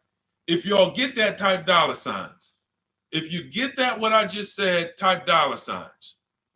That is what is important, not what they tell you is a good deal. So going back to me, when I got my Infiniti truck, 4 vehicles, all in a similar price range, all white. They were between $1,800 difference from each other, similar miles. But once I found out that one was 46,000 new, one was 48,000 new, one was 52,000, and the one I ended up getting was 54,000. That separated it. The one that was 54,000 new, they were giving me a 42% discount asking price. These are things that help you cut through the mess, the smoke and mirrors of the car business. In order for you to win and pay less than everyone else, you have to cut through the smoke and mirrors. That's what I'm great at showing you because I was in the business. So these are the things that, again, if you say, Deshone, I need the whole blueprint. I need to give me the step-by-step. Leasing, used cars, high mileage, new cars, give it to me step-by-step. That is my new digital book. It's called Cars from Home, 7 Steps to Saving Time, Money, and Avoiding Dealerships. It'll be in your inbox in literally 5 minutes, and you get yours for 75% off. Support yourself and support your family by getting your copy. Go to my YouTube comments. We have a link right there pinned for you guys. We have a link in the Facebook comments. Get your book for 75% off for the next 30 minutes. You'll see a timer on the page. Now, if you're on TikTok, click that picture of me and go to that link in my TikTok bio and click the one that says 75% off to activate the 75% off link. Get your book so that you never have to wonder about this. Now, we're going to continue, but I just know as we answer more questions, some of you are going to forget that. What we just went over in the last 10 minutes, this next question, you're going to forget all of that. All right. Now, Dennis Gamister from Instagram, on a lease agreement, does the deal use the MSRP or the discounted price? So when we're shopping for leases, this is what we do. We get all our offers this is how we construct our offers. If you've ever looked on these commercials and you saw, well, Deshone, when I look at leases, though, it seems like, one, they limit me on miles. And then I also see that they want a bunch of money up front. You are correct. But they only limit you on miles according to the miles you told them you were going to drive. They don't pick the miles for you. We select the miles. And what ends up happening is people will, because they typically don't know how to shop, they're negotiating. They'll say, all right, well, my payment's $400. That's my budget. I drive more than 10,000 miles a year, but I guess I'll just take the 10. Instead of paying $20 more to get 12, they'll take the 10, and then they'll say something like, if I go over, I'll just buy it. Horrible idea. Absolutely catastrophic idea. Or if I go over, they blame the lease. They literally will get the penalty, get the bill for the 6,000 extra miles that they used, and they're charging them 25 cents a mile now, and say, man, this is why I don't want to lease, because they limit me on my miles. No, they didn't. To save $20 a month, you pick the lower miles. You can customize leases up to 15,000 miles if you want, 18,000 miles. Look at Jen. Jen just got her lease on her Honda. Hold on, where's Jen's lease? She got an 18,000 mile a year lease. Now, the way we shop is 12,000 miles per year, only first month's payment due at signing, and we shop it taxes and fees in the payment. Jen, her best offer on her Honda CR-V hybrid, which is one of the most popular hybrid crossovers in the market, she got $512 a month, 12,000 miles. That's a 1.3 lease. We'll talk about the 1% rule for great lease deals and the 1.5% for overpaying. She gets 1.3. She bumps it up to 18,000 miles per year. But look how much more, y'all. $50. So for $50 more a month, she, instead of driving 12,000 miles, she gets to drive 18,000 miles. And she gets to drive as much as she needs to for $50. Versus her saying, you know, I'm going to take the 12 knowing I don't drive 12, and then I'm going to get penalties and, again, blame the lease. The lease is custom. And the first time I learned about high mileage leases was when I was working at Hyundai. I was a manager at Hyundai for a short period of time. It was a highway dealer. The guy ended up going to jail. It was typical, like, you know, I've worked in some dealers, some phenomenal dealers, but this one was like, if you ever could imagine the prototypical highway scam dealership, I mean, this was it. So I was only there for 6 weeks, but I was a manager. And what I saw was I was taking care of this guy's lease who was just finished with it. He had 72,000 miles on it. And I went out there and I said, wait, you leased this? 72,000 miles? He said, yeah, I always lease now. He said, I used to come in every time I bought a car. My negative equity was ridiculous. $15,000, $10,000. I had to keep writing these big checks. And I just said, you know, let me switch to leasing. A customer taught me about high mileage leasing. That's why when I say car salesmen aren't trained, they're not trained. We learn things by intuitiveness and curiosity, and you know, we're not trained on finance and insurance and leases versus buying, none of that. You know, so anyway, I said, wow. And so I looked at his payment. This guy is only paying like $175 more a month, not even, to drive 25,000 miles a year. So if a normal Hyundai lease was $299, he's paying $450, $475, and he's driving 25,000 miles a year. Boom. Drops it off. Boom. No negative equity, none of the trash that most high mileage drivers are dealing with. So when we are shopping for a lease, we have to shop with our template. Whenever you're getting your lease quotes, it's 12,000 miles a year, first month's payment only due at signing, taxes and fees in the payment. Assume tier 1. That's what we blast out. In my book, I have something called the 25 to 5 strategy. We connect with 25 dealers online. You use my email scripts, copy and paste. We're going to get 5 offers. This will take you. You saw Ansley. He said, I started it Saturday. By Monday, I accepted a deal. This doesn't matter. This is a 24, 48-hour turnaround to start getting offers on these vehicles. Now, once we're looking at offers, we take the MSRP. We take the monthly payment. We divide it into the MSRP. So let's just say we're shopping for a vehicle. It's $40,000. One of our offers is $400 a month. $400 a month. No money due at signing. Just $400. We drive off. We divide that into the MSRP, not the selling price. The MSRP. So now we divide that into $40,000. we can see and we multiply by 100, that's a 1% lease. The 1% lease rule has been around for the last 20, 30 years. If you could lease a vehicle and the offers is under 1% of the MSRP, it's a steal, great value. Because a $40,000 vehicle with no money down to buy would cost probably $800 a month on a 5-year loan. So it's incredible value. It's a steal. You don't have to worry, am I overpaying? Nowhere near. You're still in the vehicle. And we have some people who shop from home using the car. If you're Deshone, do those deals really exist? If you're on YouTube or Facebook, you can see right now, look, Greg got a 1% lease on his Kia EV6 Win, $527 a month, $56,000 vehicle.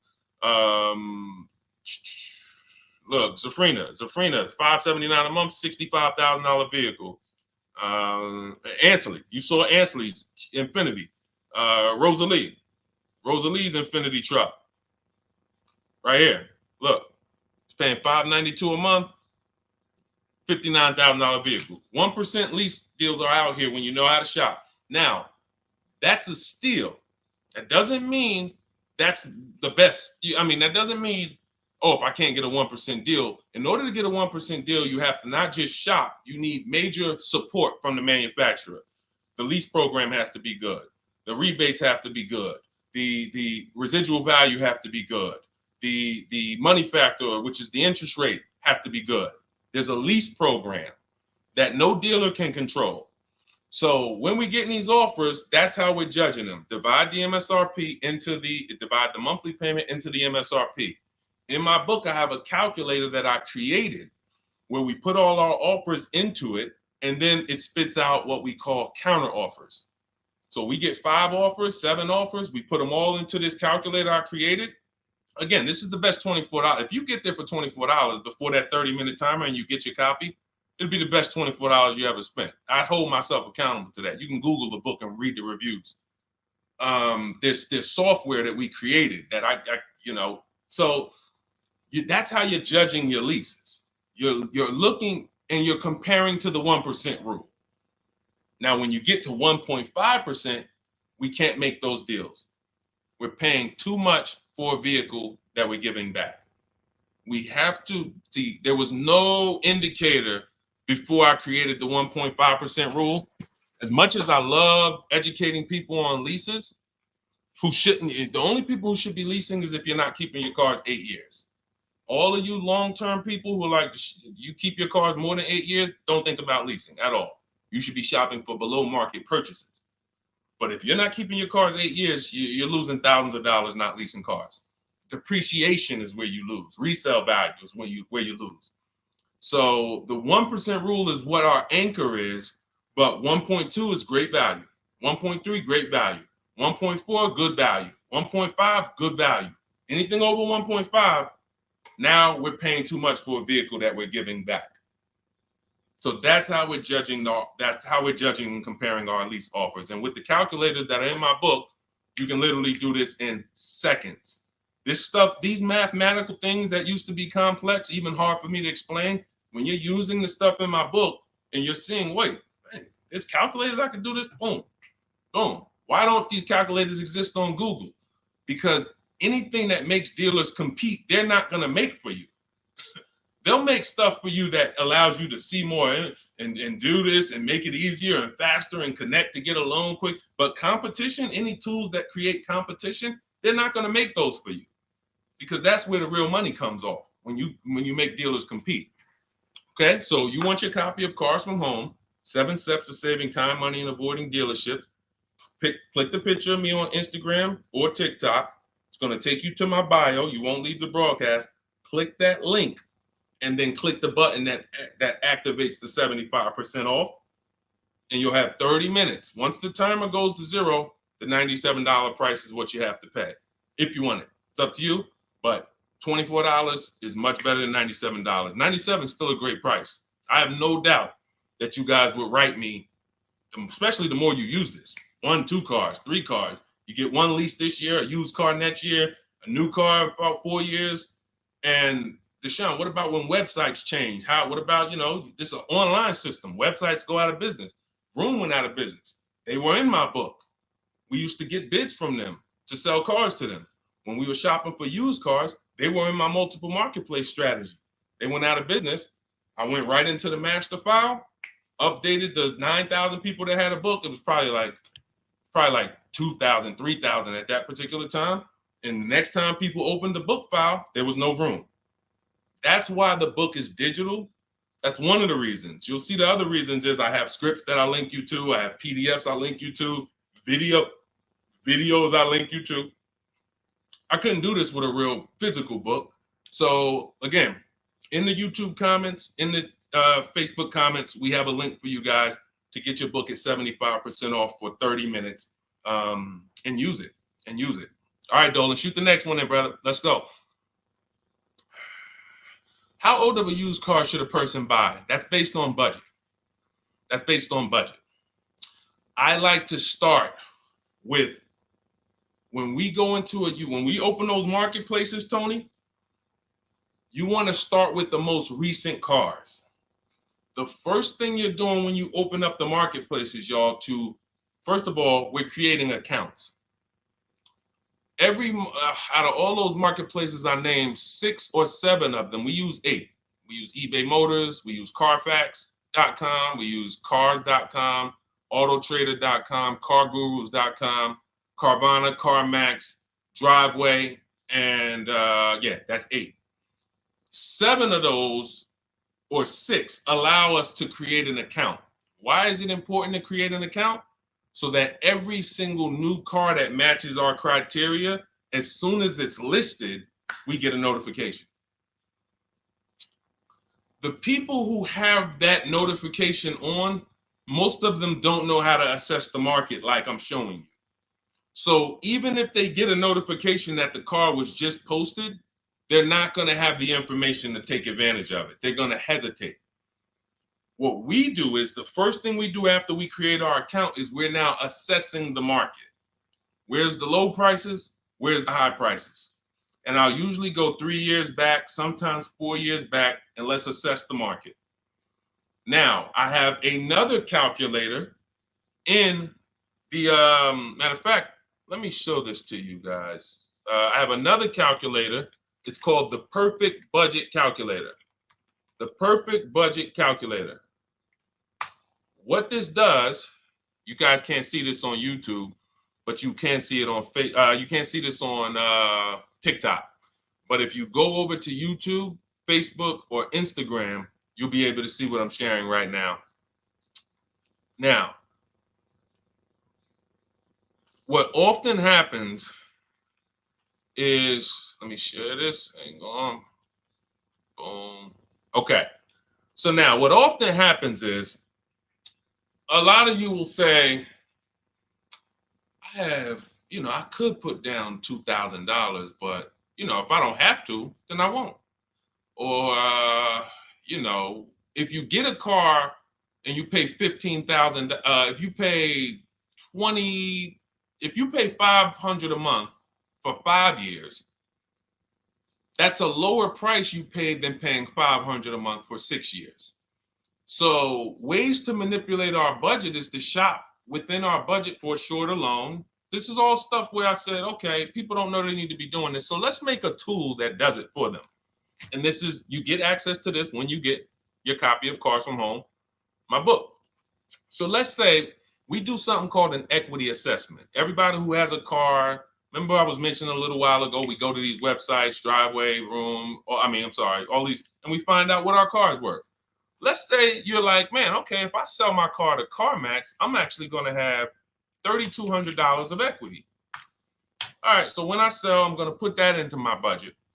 All right, now my down payment, max I could comfortably do is $1,500. That's max. Now, we use the average interest rate.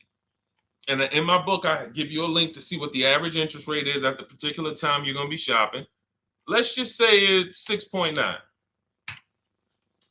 Now, we enter a comfortable monthly payment. Let's say you're like, all right, I don't want to go any more than $425 a month for 6 years. That's my max. You enter your state so we can pull the taxes and we can pull the fees.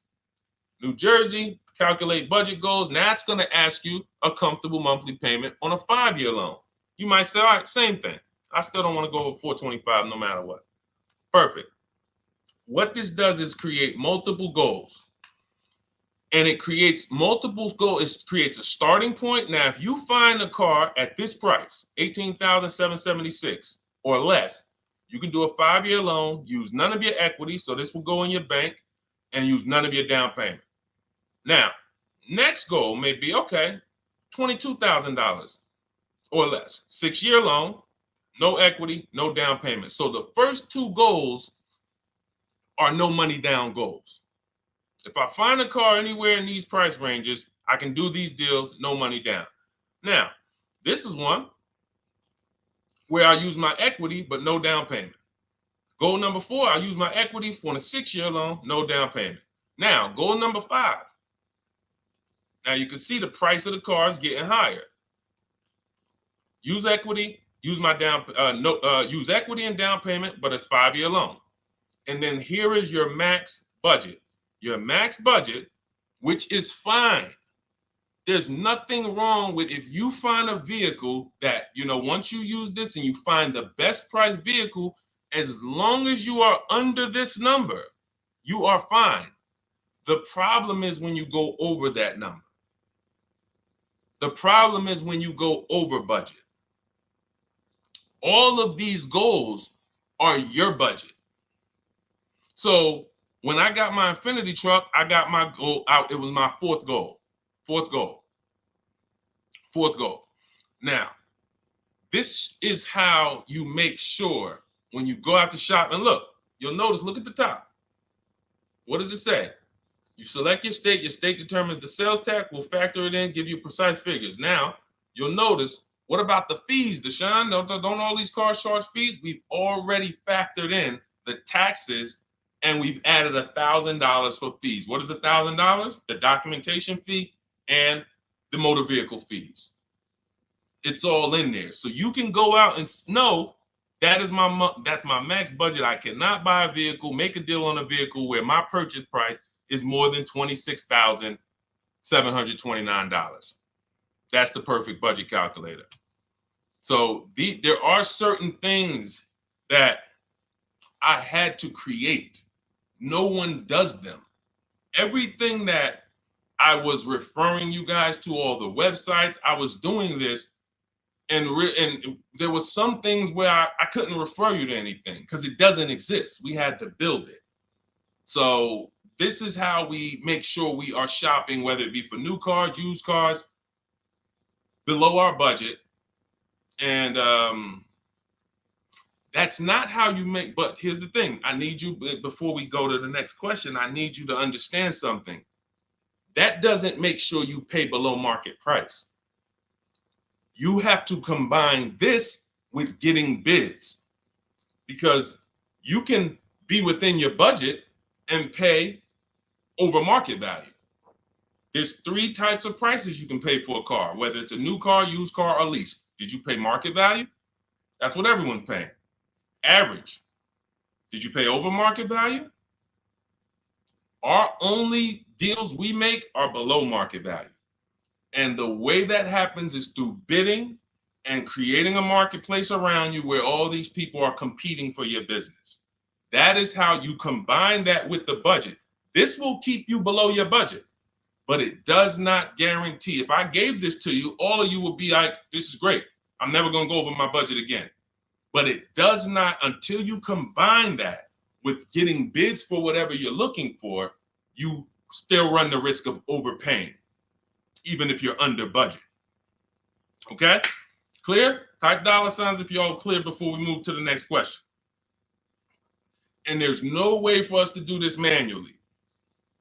If there was a way that you could do this manually, trust me, I would have told y'all to saw me make a video about it all day on my social media. There was just no way. We had to build software. In my book, you guys will have access to at least 5 calculators for counter offers for new cars, true value discounts when you put the new price you put the original new price of the used car deal, whatever used car you're buying, you put the new car price in, and then you put in the asking price, and it tells you the true value discount, perfect budget calculator. We have at least 5 softwares that I've custom built, and to make sure you guys get great value. So again, I didn't want to be the person who said, you guys know, there's plenty of people who be like, man, the value I'm giving you guys, I'm gonna charge $2.99 for the book. Whatever. The people who pay, they'll save the money. And the people who pay, there'll be some people, because some people are gonna pay, they just see value. Poor people look at cost. Wealthy people look at value. People who are into financial literacy they don't ask themselves, how much does that cost? They ask themselves, what's the value I'm getting from that? And I could have said, well, you know what? I'm going to help you pay less than everyone on new cars, used cars, leases. We'll do $200, $300 for the book. And I only want to sell it to 1% or 5% of the pie. But at the end of the day, my mission is to help as many people want to be helped.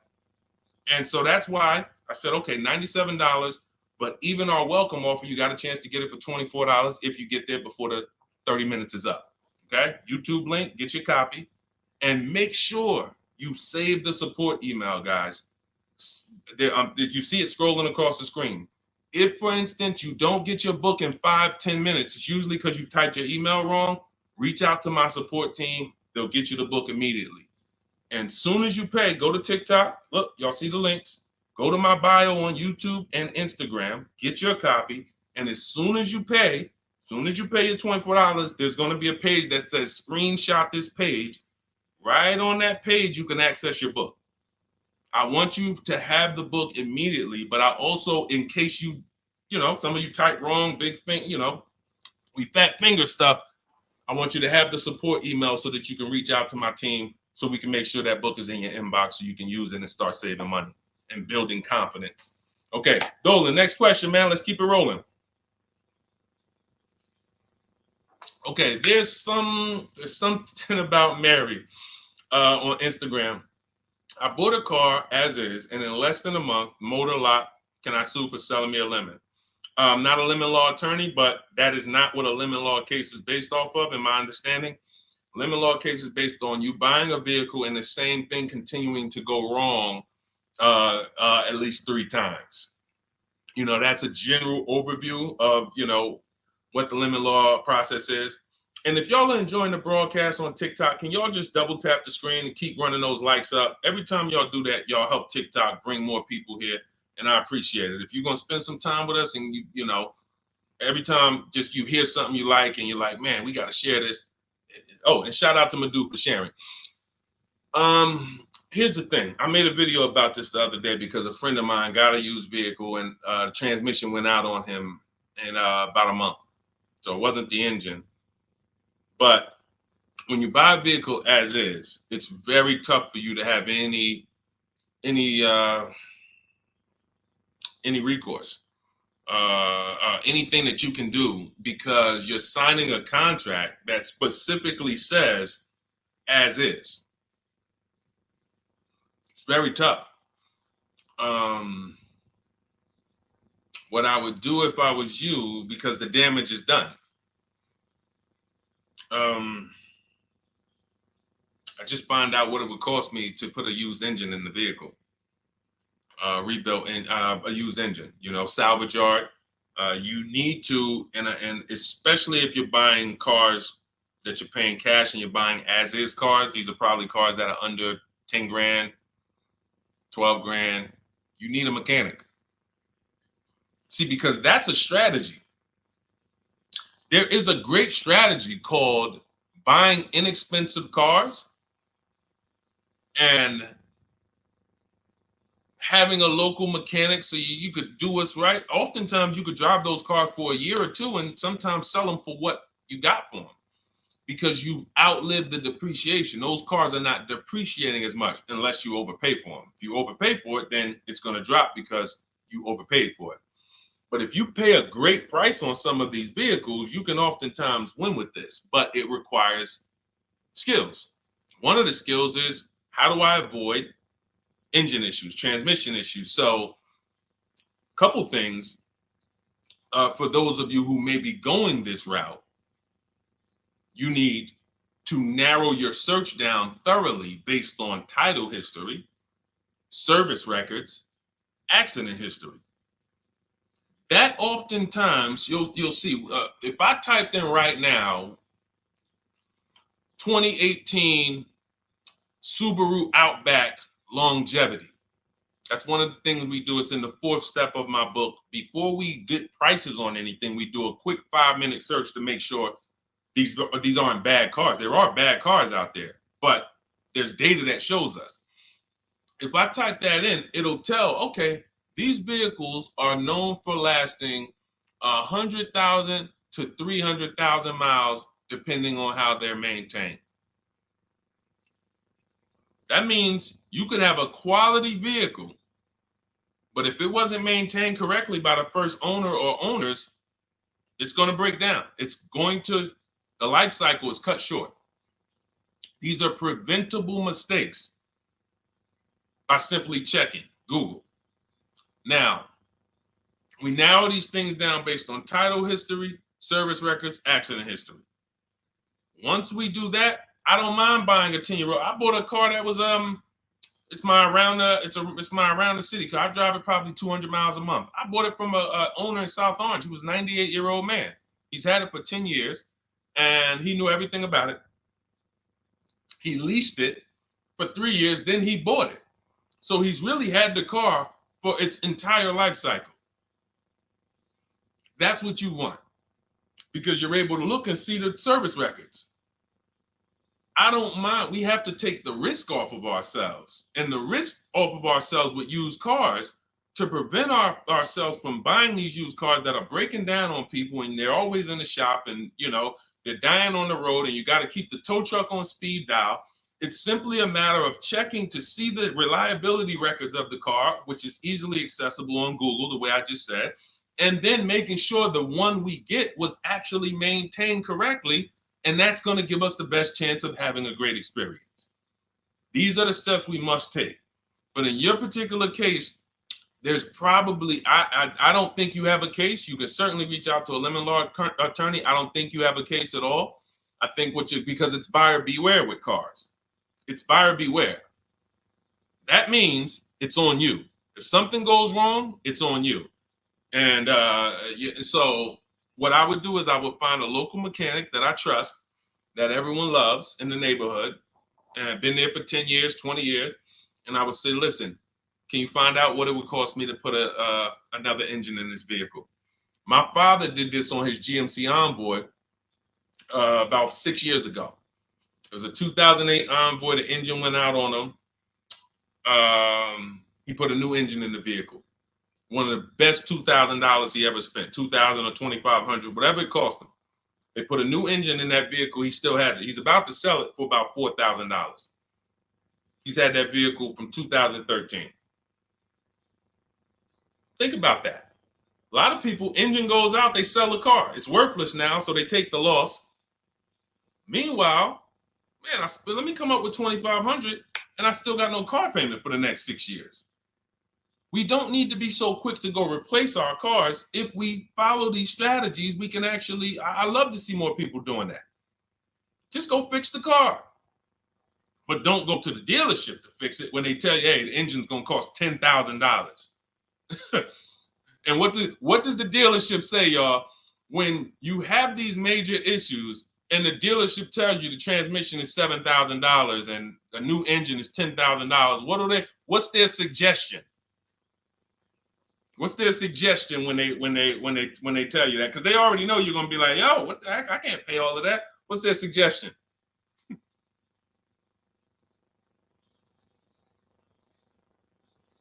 see, let me give y'all some time to type. I just want y'all to know, this is how the system works. So I know somebody. Look, thank you, J. June. Trade it in. Thank you. You see how we can? Oh, look, N.Y. Anderson, buy a new one. So what they do is, exactly, Victoria, they're going to suggest a new vehicle.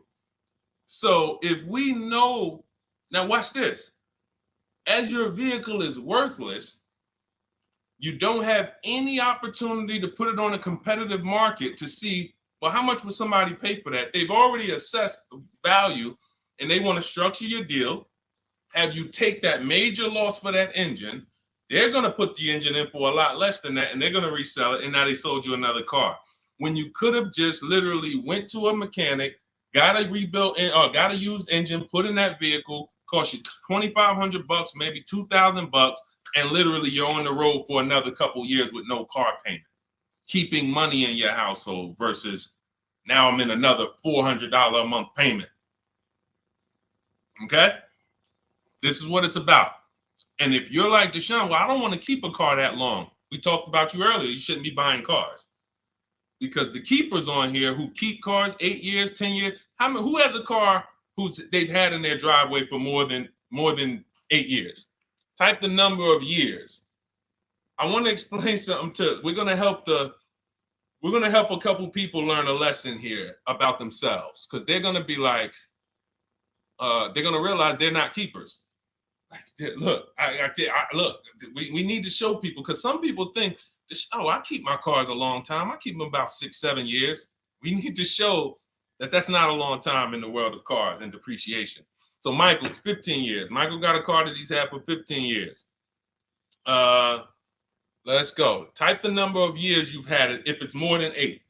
Look, Vancia, 11 years. Let's see. See, a lot of people don't keep their cars. Look, N.Y. Anderson said, I drove my last car 14 years. All right, Connie, 15 years. She has a 2004 Chevrolet. Tony on Facebook, 2006. Now, watch this, y'all. If you ask me, Deshone, what's the way to get the most money out of a vehicle? It's to do what they're doing. Tanaya, 9 years. No, Renata, not less than 8. Not less than 8. We're trying to put you into a different cat. We're trying to help you see the category you should be in. Look, 9 years. Donna, 15 years. What's so important for y'all to see about these people is that they have beat depreciation. And that means whatever their vehicles are worth today, a year from now, they're going to be worth about the same. If their vehicles are worth $4,000 today, a year from now, they'll be able to still sell it for about $4,000. But the thing is, they're trying to get the most money out of it because the cost of replacement is expensive compared to what they're doing. No matter how much they got to pay to keep those vehicles on the road every year, a little couple $100, maintenance, whatever, it's nothing compared to going and getting a new car and bringing hundreds of dollars a month or thousands of dollars in the form of cash out of our household. And everyone's not going to do that. And that's okay. You should not be buying cars. You should be shopping for below market leases. Because again, there's 2 ways to save money. Do what the keepers do. You just saw all the keepers. We shouted out all of them. And the other way is to go in and not tie money up in the vehicles in the first place. When you look at somebody like Danielle, she's driving a $44,000 Audi, 2024 Audi A3. That vehicle is $800 a month to buy, no money down. $800 a month for 5 years, maybe $700 a month for 6 years. She's paying $550 a month. She didn't tie up the money in the first place. That's the name of the game with leasing. Bonita on her Telluride. This is also to show you it doesn't matter what the market does. The market could be up or down. We're going to pay less than everyone. This is Bonita. She got a Kia Telluride during the pandemic when everybody was paying ridiculous prices. That's why I show her 2022. Look at the date. She said, I'm driving my dream vehicle, $600 a month. People were leasing. And I know if somebody watching this and they're like, if you leased a Kia Telluride during the pandemic, you are not paying what she's paying with no money down. I know it. I know it. People were DMing me, Deshone, I want a Telluride. They want $900 a month for them.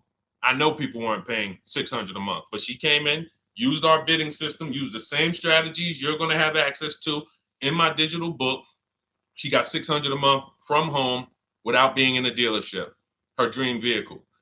This is how you win.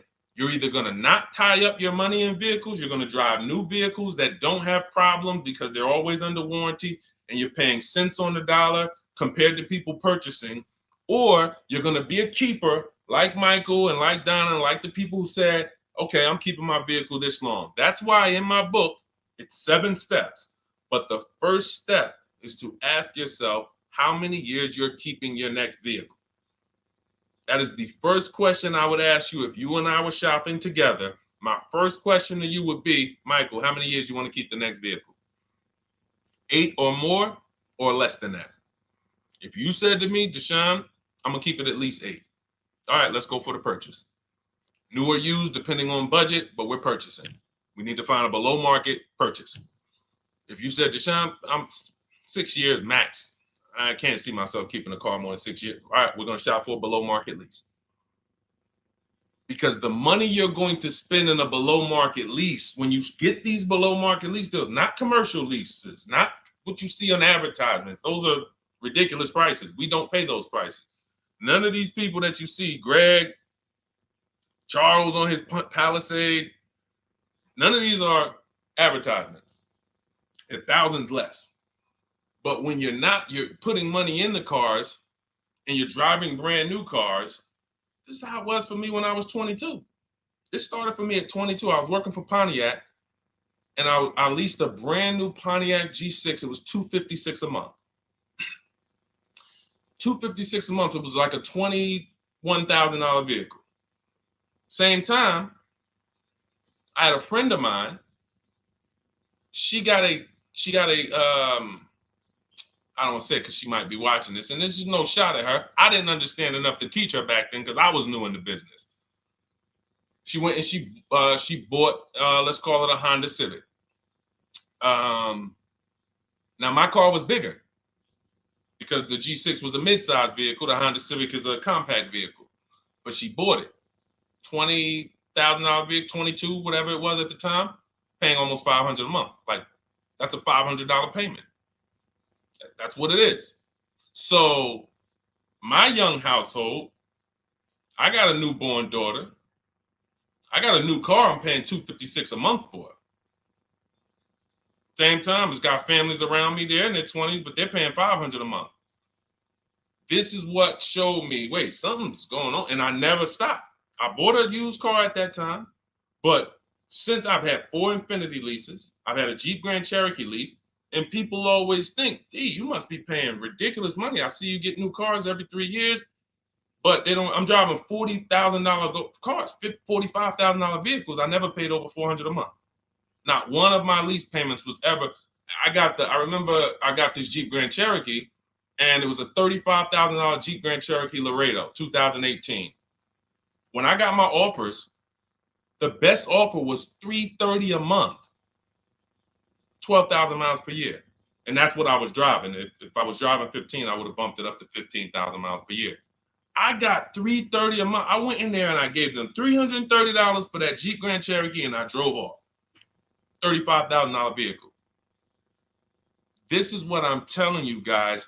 This is what is called deal structure. If your deal is not on the right foundation, if you buy but you should have leased, you're overpaying by thousands and thousands of dollars. And you're going to have subpar vehicles with that run out of warranty, and you're going to have the same payment. You're going to have higher payments. I need you out of these 2 categories. I need you in one of these 2 categories. I'm either going to keep my vehicle long enough to beat depreciation, 8 years or more, or I'm shopping for a below market lease. I'm not going to be stuck in the middle no more, buying vehicles and then selling them while they still have a loan on them, negative equity and all of this stuff. This is paramount. Okay, the buying versus leasing thing. I need most of you to put this to bed today. And I think I'm one of the only people that goes into buying versus leasing by the numbers. It's not opinion based. It's not, oh, I think you should lease if you're depending on the car here. It doesn't matter the car. Doesn't matter the car. You can see Teddy's, let's show Teddy's luxury. Teddy got a BMW. Doesn't matter. He wasn't going to keep it 10 years. Look, goes on a BMW 2024 i4 M50. It's a $73,000 vehicle, $856 a month. $856 a month. Look, he said the dealer's initial offer came in at $937 using the counter offer calculator.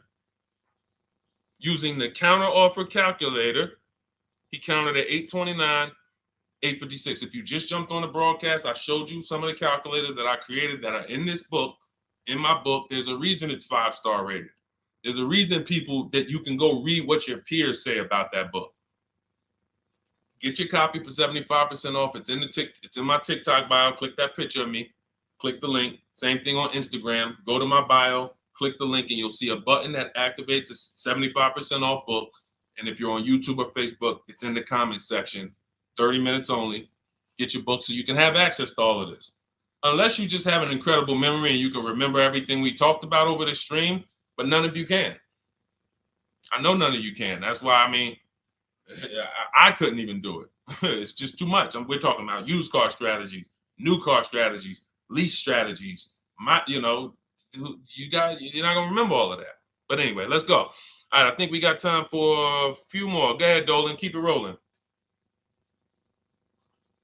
Make sure you guys screenshot the support page. As soon as you pay for your book, the book is on the thank you page. Remember that. I don't want you, I send you the book 2 ways. As soon as you pay, it says access your link below, open it. You can click it and save it right to your phone or computer right then and there. If you do not save it right then and there, make sure you screenshot the support page or use the support email that's scrolling through the screen. This is not for questions. Do not send me general car questions here. I don't answer questions by email. That is strictly for those of you who have your book and you're like, or you paid for the book and you're like, okay, where is it? It's usually because the email was wrong. That's okay. Hit that support email so that my team could send you the link out so that you can have your book today and start digging into it and using it. Even if you're not shopping right now, you can still map a plan out. Go ahead, Dolan, shoot the next question up.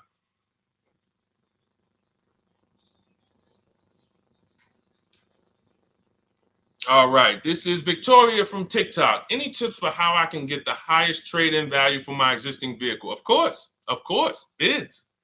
Bids. First of all, you just said a curse word. You may not know, but we don't use that T word here because you're never going to get anything. You're not going to get a max value for anything trading.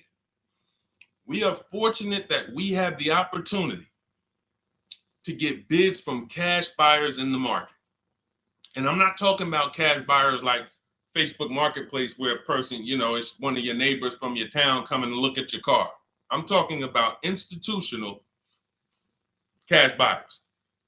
People who cut a check instantly and, they do an inspection. That Jeep Grand Cherokee I sold to CarMax, they were the highest bidder 3 years ago during the pandemic. I'm not going to tell you what I made because those values don't exist anymore. So it just doesn't even make sense. But, those of you who were watching my videos earlier 3 years ago or using my tips, you guys cashed out and made ridiculous money. When corporations were trying to make money on people, we made money too. But CarMax won the bid. I went down there. They did an inspection on the vehicle. They came back. Accounting department came, cut me a check. I walked away with a check. That's it. You don't want to trade. You want to sell. You want to break your not even break your transactions. I need you, Victoria, to realize there are three transactions in a car deal. Who you're going to sell your car to, that's one. Who you're going to buy your car from, that's another. Who you're going to get your loan from, that's the third one. Now, you're not always cash buyers. Deshone, I pay cash, then you don't need that. Deshone, I don't have a vehicle to replace, then you don't need that. But how do we make sure we get the highest value or the biggest discount? Bids. Each one, we make the market bid. So what you should do right now, Victoria, this is step 2 in my book. After we decide whether we're going to buy or lease our next vehicle, that's step 1. Then we move to what is called the equity assessment. We need to find out, do we have equity or negative equity? Equity assessment. We call our bank. If we have a loan, we find out what our payoff is. Then we're going to go to CarMax.com. I'm going to give you the 6 companies. This is the equity assessment process. We do this for leases too. I don't know if we have time to go into that, but I'm sure there's people on here who didn't know you could sell a lease. Type a question mark if you didn't know. Deshone, what do you mean selling leases? I never heard of that before. Type a question mark if you didn't know you could sell leases. We have an equity assessment process for that too. But what you would do is you go to CarMax, Driveway, Carvana, Kelly's Blue Book Instant Cash Offer. This takes 20 minutes. Auto Nation, Sell My Car, and Car Gurus, Sell My Car. Car Gurus, Auto Nation, Kelly's Blue Book Instant Cash Offer, Driveway, Carvana, CarMax. 6 offers in 20 minutes. That's bids. See, everything we do is a bid. That's how we have peace of mind. We don't negotiate. We make people negotiate with each other. There's 2 schools of thought. I want to remodel my kitchen. I want to remodel my whole kitchen. I go in and I have 5 people come out to give me a quote. One of them comes in and I start negotiating with them. Hey, you got to take less. Hey, you got to take less. You got to take less. I don't know if it's a good price or not. But when I come in, the first person comes in, I say, hey, okay, great. Is this your best offer? I'm having a couple other people come by. Oh, okay. Okay, thanks a lot. Next offer? Oh, next offer? Oh, well, listen, look, I could beat that. Oh, I'll give you another 5,000 off. They're competing against each other. When someone knows you are shopping their competition, you're making them compete with each other. They're negotiating with each other, not with you. That's a bar. Type of exclamation point if you got that. When people know you're making them compete with their competition, they're negotiating with their competition, not with you. That's the power of bidding. That's why we got grandmothers and single mothers that can come in and do this. That's why we got people who can come in and do this. You know, how are people getting these prices? Not negotiating, because they're making people negotiate with each other to earn their business. They're making banks negotiate with each other to earn their business. It's a beautiful thing. Banks and dealerships depend on you not making them compete. They want to negotiate with you and try to make you imagine and make you think, well, that's the bottom. That's the bottom. And you think that's the bottom, but that's only their bottom. Their competition's bottom is different. Their competition's best interest rate is different. Their competition's best discount is different. And why is what we do so easy? Because we're right here in our houses. That's why our entire system, our company, my book, our mindset is called Cars from Home. Cars from Home. It encompasses everything we do. Cars from Home. So that's what you do, Victoria. First thing you do is you go to those 6 websites, get your 6 cash offers, and that's going to be higher than any dealer you would ever consider trading the car to. Guaranteed. And this also allows us to eliminate the fake emails we get. All of this stuff is computer generated. I know you guys get these emails. Hey, Deuce, great news. We need your 2016 Kia Optima. We have a customer looking for it. We'll pay you $2,000 over MSRP. Who's gotten those emails? We'll pay you $2,000 over Kelly's Blue Book. Who's gotten those emails? Deuce, the list is CarMax, Carvana, KBB Instant Cash Offer, Driveway, Auto Nation, and Car Gurus. Car Gurus. That's step 2 in my book, the equity assessment process. This is stuff we do before we start shopping. Decide whether we buy or lease is step 1. That's going to put our deal on the right foundation. Step 2 is the equity assessment. Everything we do is a path. It's a clear, easy path. Okay, so yeah, I forgot the question that I just asked, but let's go. I could already tell. See, I could tell when I'm winding down because y'all could tell stuff will start blurring to me. That's why I'm like, see, and if that happens to me, I know it happens to you. Like that's why I'm like, listen, grab your copy of Cars from Home. It's a digital book. You'll have it in your inbox in minutes. It's continued updates. I probably updated that book 5 times since we originally launched it. Added calculators to it. Those weren't in it originally. I've added the calculators. I'm committed to making stuff better without being like, Like, imagine this.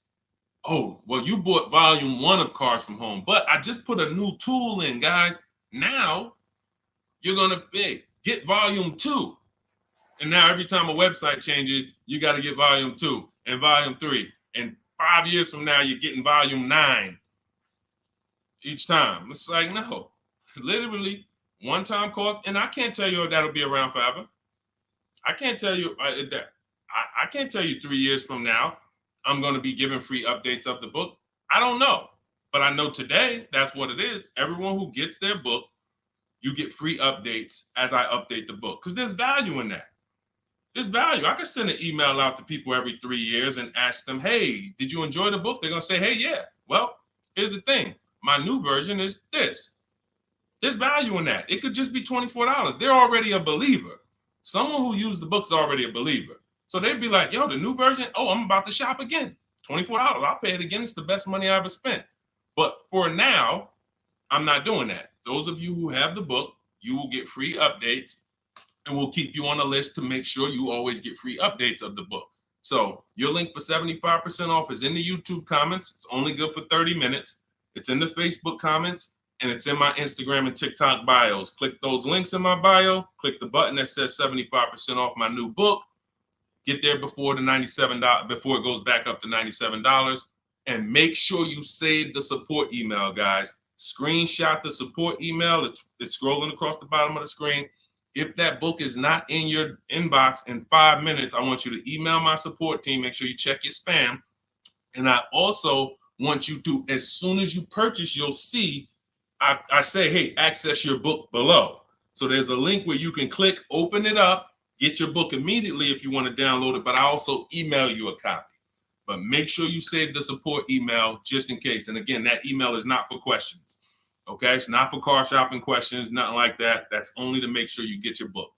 Okay, so great. Listen, great job. We've been on here about 1 hour and 20 minutes. Great questions. You guys know I like to go into detail in these questions. I would love to be able to get through 100 questions in 1.5 hours, but that's just not the way it works. We're not talking about buying, $100 items here. If we were talking about house buying, we'd have to go into detail. These are major items. This is the most expensive item y'all are going to buy behind your house. Think about that. And think about how many people are there to protect you when you buy a house. Think about how many people have licenses. See how that question got asked earlier? Can they sue if it was a house and they did you wrong? Sure. You can go before the real estate commission. People can lose their license. People can lose their ability to practice real estate. If they did something unethical, you can bring them before a court and a judge, and you can have recourse. You can get, justice. Cars, you got nobody. No one's licensed. The person who's helping you buy your car that you're sitting there negotiating with, which I want you to stop, they might have just got that job. And they didn't get that job because they're a finance expert and they're someone who understands how to help you, because they're not going to ever make you compete against. They're never going to put you in a position where you can make them compete. They'll say, hey, let's negotiate. But here's the thing. That person just got a job because, you know how many people walked in a dealership with a good smile and a good personality? 2 weeks later, they're selling cars. These are the people that are helping you. They're not licensed. They didn't go through school. They didn't go through ethics training. They didn't go through any of this stuff that realtors and brokers have to go through to help you buy houses. So when you get your car, it is on you. That's why you want me working with you. You want my blueprint. You're not by yourself. You're watching my videos. Once you get my book, you can stop watching my social media videos. I don't want you watching my social media videos if you have my book.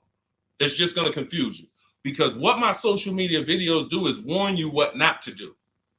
That's what my social media videos do. Don't do this. The worst thing you could do is this. The worst thing you could do is this. Don't do this. My book is teaching you what to do.